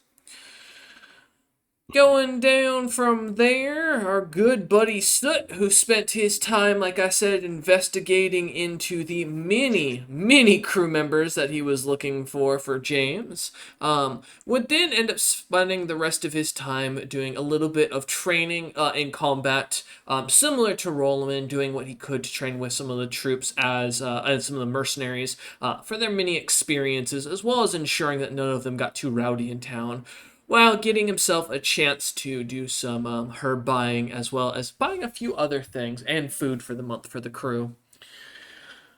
Beyond that, lastly, in our group, the most complex individual of the lot, as he gave me a huge fucking list of things I had to go through, sending out envoys to the Fire Giants and Loxodon kingdoms that he would be visiting within a few years, and hoping to set up a potential honorific of sorts when he arrived to best meet with the kings and nobles, letting the primordial Imperium know that he has fulfilled his end of his agreement, and asking them to handle his issues with the Nolish nation. Sending, of course, envoys out to one of the known liches of the clan of Pyrrhus, as well as announcing or sending out the announcement of his Underdark expedition across the globe with all of those who are going out to just hand out as flyers. Lastly, a letter would be sent to Utham with Uga Chunga, as well as the ship would be taken, as she and the ship would head off to go and deliver a few items and hopefully get a new upgrade, as well as a new ship itself. I apologize. Lastly was seeing the envoy of Greg's Maritime to invite a representative back to the nation for peace talks, assumedly in the future. With that, James would then spend his time having Soot organize the tutors that he had hired for nobility and territory management into training his crew members that are being promoted to lords, or rather clan leaders and house members, and finally spend a bit of time examining some artifacts in his when he got the chance that you guys have been kind of collecting for a minute. Beyond this, of course, spending a whole 7 days without eating, sleeping, or resting, or leaving the royal smithy, James would manage to put together, sew, and craft Bartimaeus' robes almost in a single whole week. And then lastly, spending a bit of time of his own to train and read about up on the Underdark itself. As the 3 months would pass, the party would find themselves once again well rested, their minds a bit more cleared from the horrific means of the siege itself, and their bodies quite stronger as we return once more to, well, actually here, let me pull it up to be exact, because that would put us, we're at the 4th year. 1, 2, 3, 4, 5, 6, 7, 8, 9, 10, 11, 12, 13, 14. Oh, right into the spring of the planting on the 11th of the planting, which would be, for reference, April 11th in the year, still 65,006. The weather being miserable, rainy, and wet, but somewhat warm at a cooling 40 degrees. The city itself filled with muddy roads and the sounds of population kind of returning, and general day-to-day norms having returned throughout the many months. Envoys have begun to return back, James, after the 3 months of kind of relaxation, training, and whatsoever, as your party's been kind of doing what they can, rarely really seeing each other other than the occasional dinner together. As you learn, not only that, you'll get in a letter that not only tells you that the King's Moot had gone successfully. However, as you look to the name of the king that was declared, you read the words Julium Venkos as the one who has been declared king. The letter also states that from Glitterrock himself, that Julium managed to convince the others through a natural and traditional Snowbeardian way, and through meaning argument and proof of arms. As the council had chosen to all elect him, minus those who chose not to show. Secondly, You learn of the that Greg's Maratom is supposedly building up forces once again, which, after sending your representative, worries you a little bit that he might be coming this way as his army starts to gather. Well, it won't be my problem once Julius gets here. That's true. My problem was with his father, so. That's also true. Kind of going down my list here of my notes. And then lastly, of the letters you will get is you will receive a response from Livingston, the Archlich of Clan Pyrrhus. He sends his word that he will be looking into joining the expedition and looks forward to speaking with you in person at the near end of the year. All right. Some some and some Are those the sounds you explained to your party as you joined them for breakfast to tell them about the letters you No. received? Okay. Oh, I see. James found a woman. I know those noises. So No, finally no. proud. Dash those hopes immediately. No, I am too inept. All right, pride's gone. No, just some letters back from some information on envoys I sent out. King's mood's over. Julian is king. I expect he'll be here within a year or so.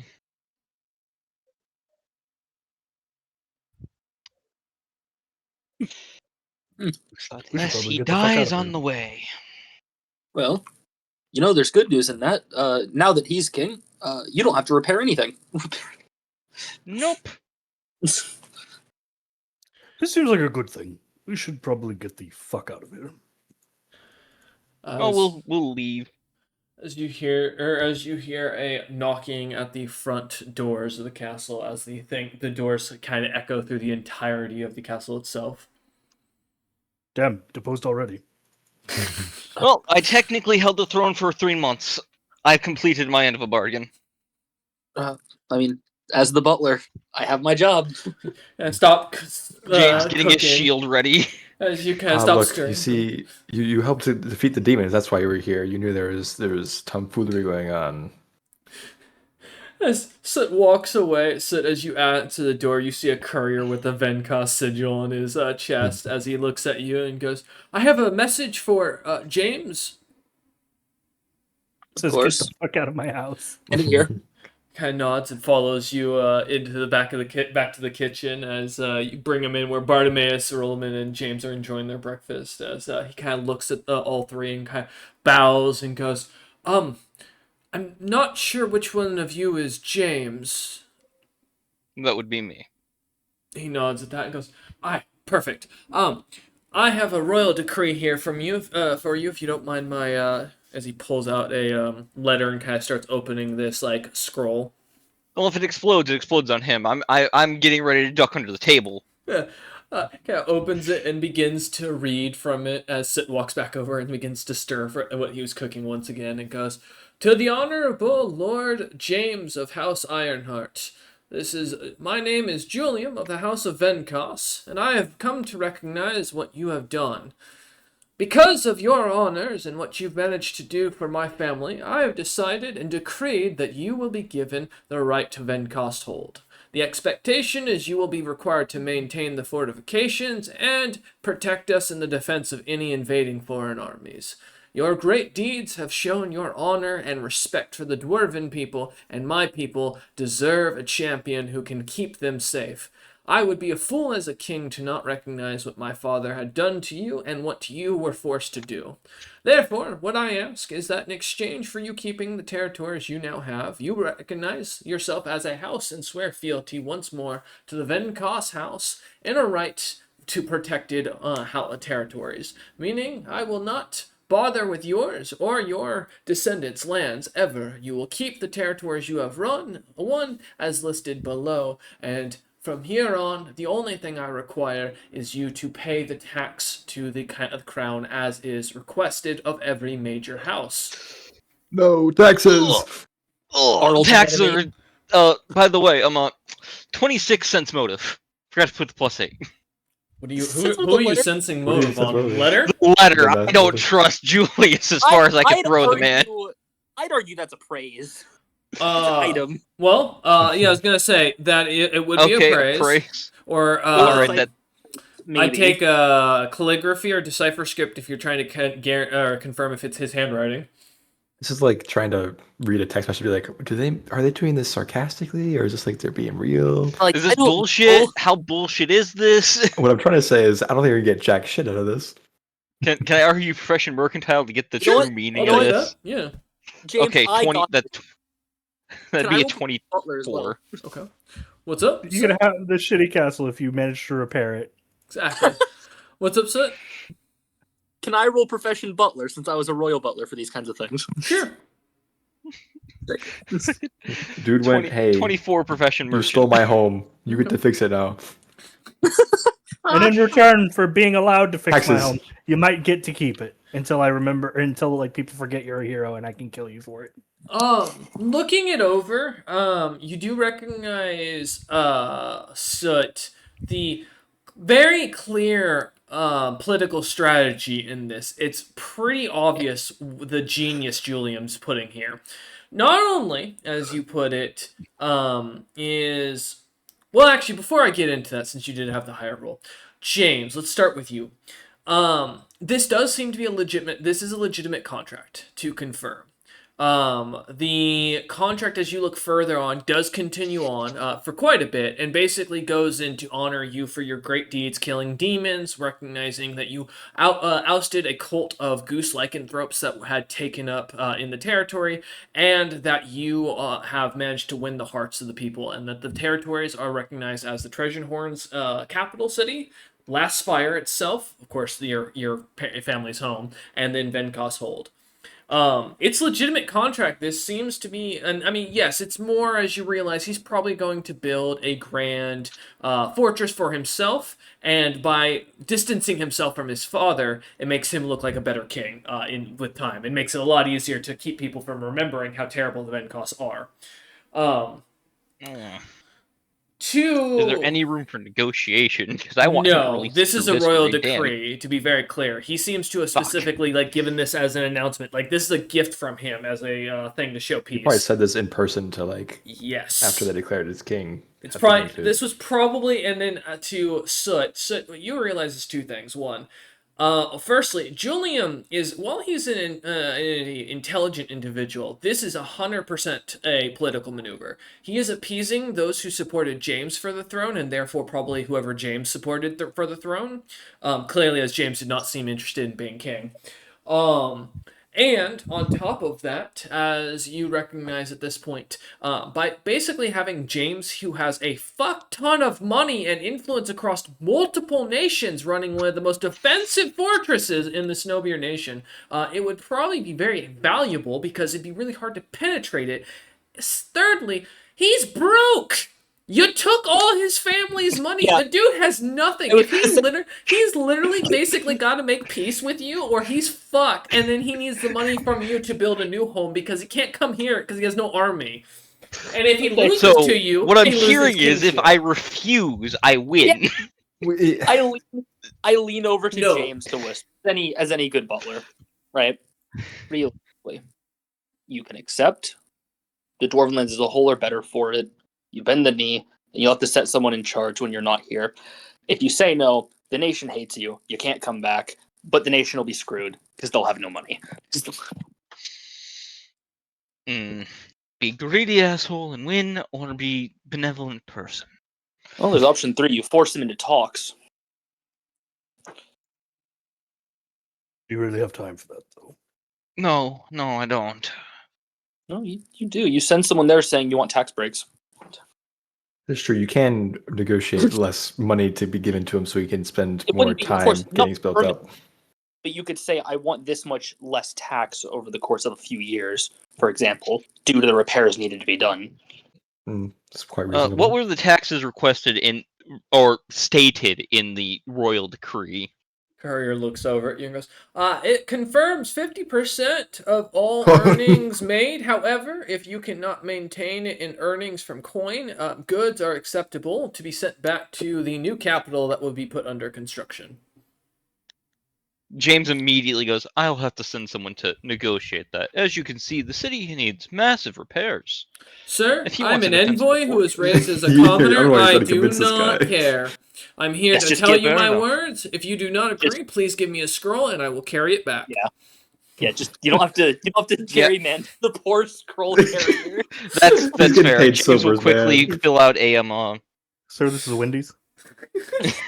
Yeah, basically. James will quickly fill out a scroll needing to speak on the taxes requested alongside other things. Because probably the best way to go about it.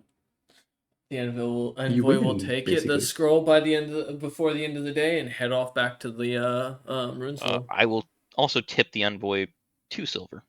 Okay. He does look slightly insulted, but he will take the money. Look, Look, hey, James was the told capital not is to hand out repaired. gold anymore. That's fair. Well, this is like a noble envoy, so it's kind of different than like Yep. a normal ass guy. It was, but as he leaves before the end of the day, and as I think this is a good natural kind of coming to a stopping point for us for today, as the party kind of starts to plan out and figure out what they want to do. Soot kind of laying out in front of James as the envoy kind of goes to find some quarters to stay while James plans out what terms he wants to write out for to the envoy to take back.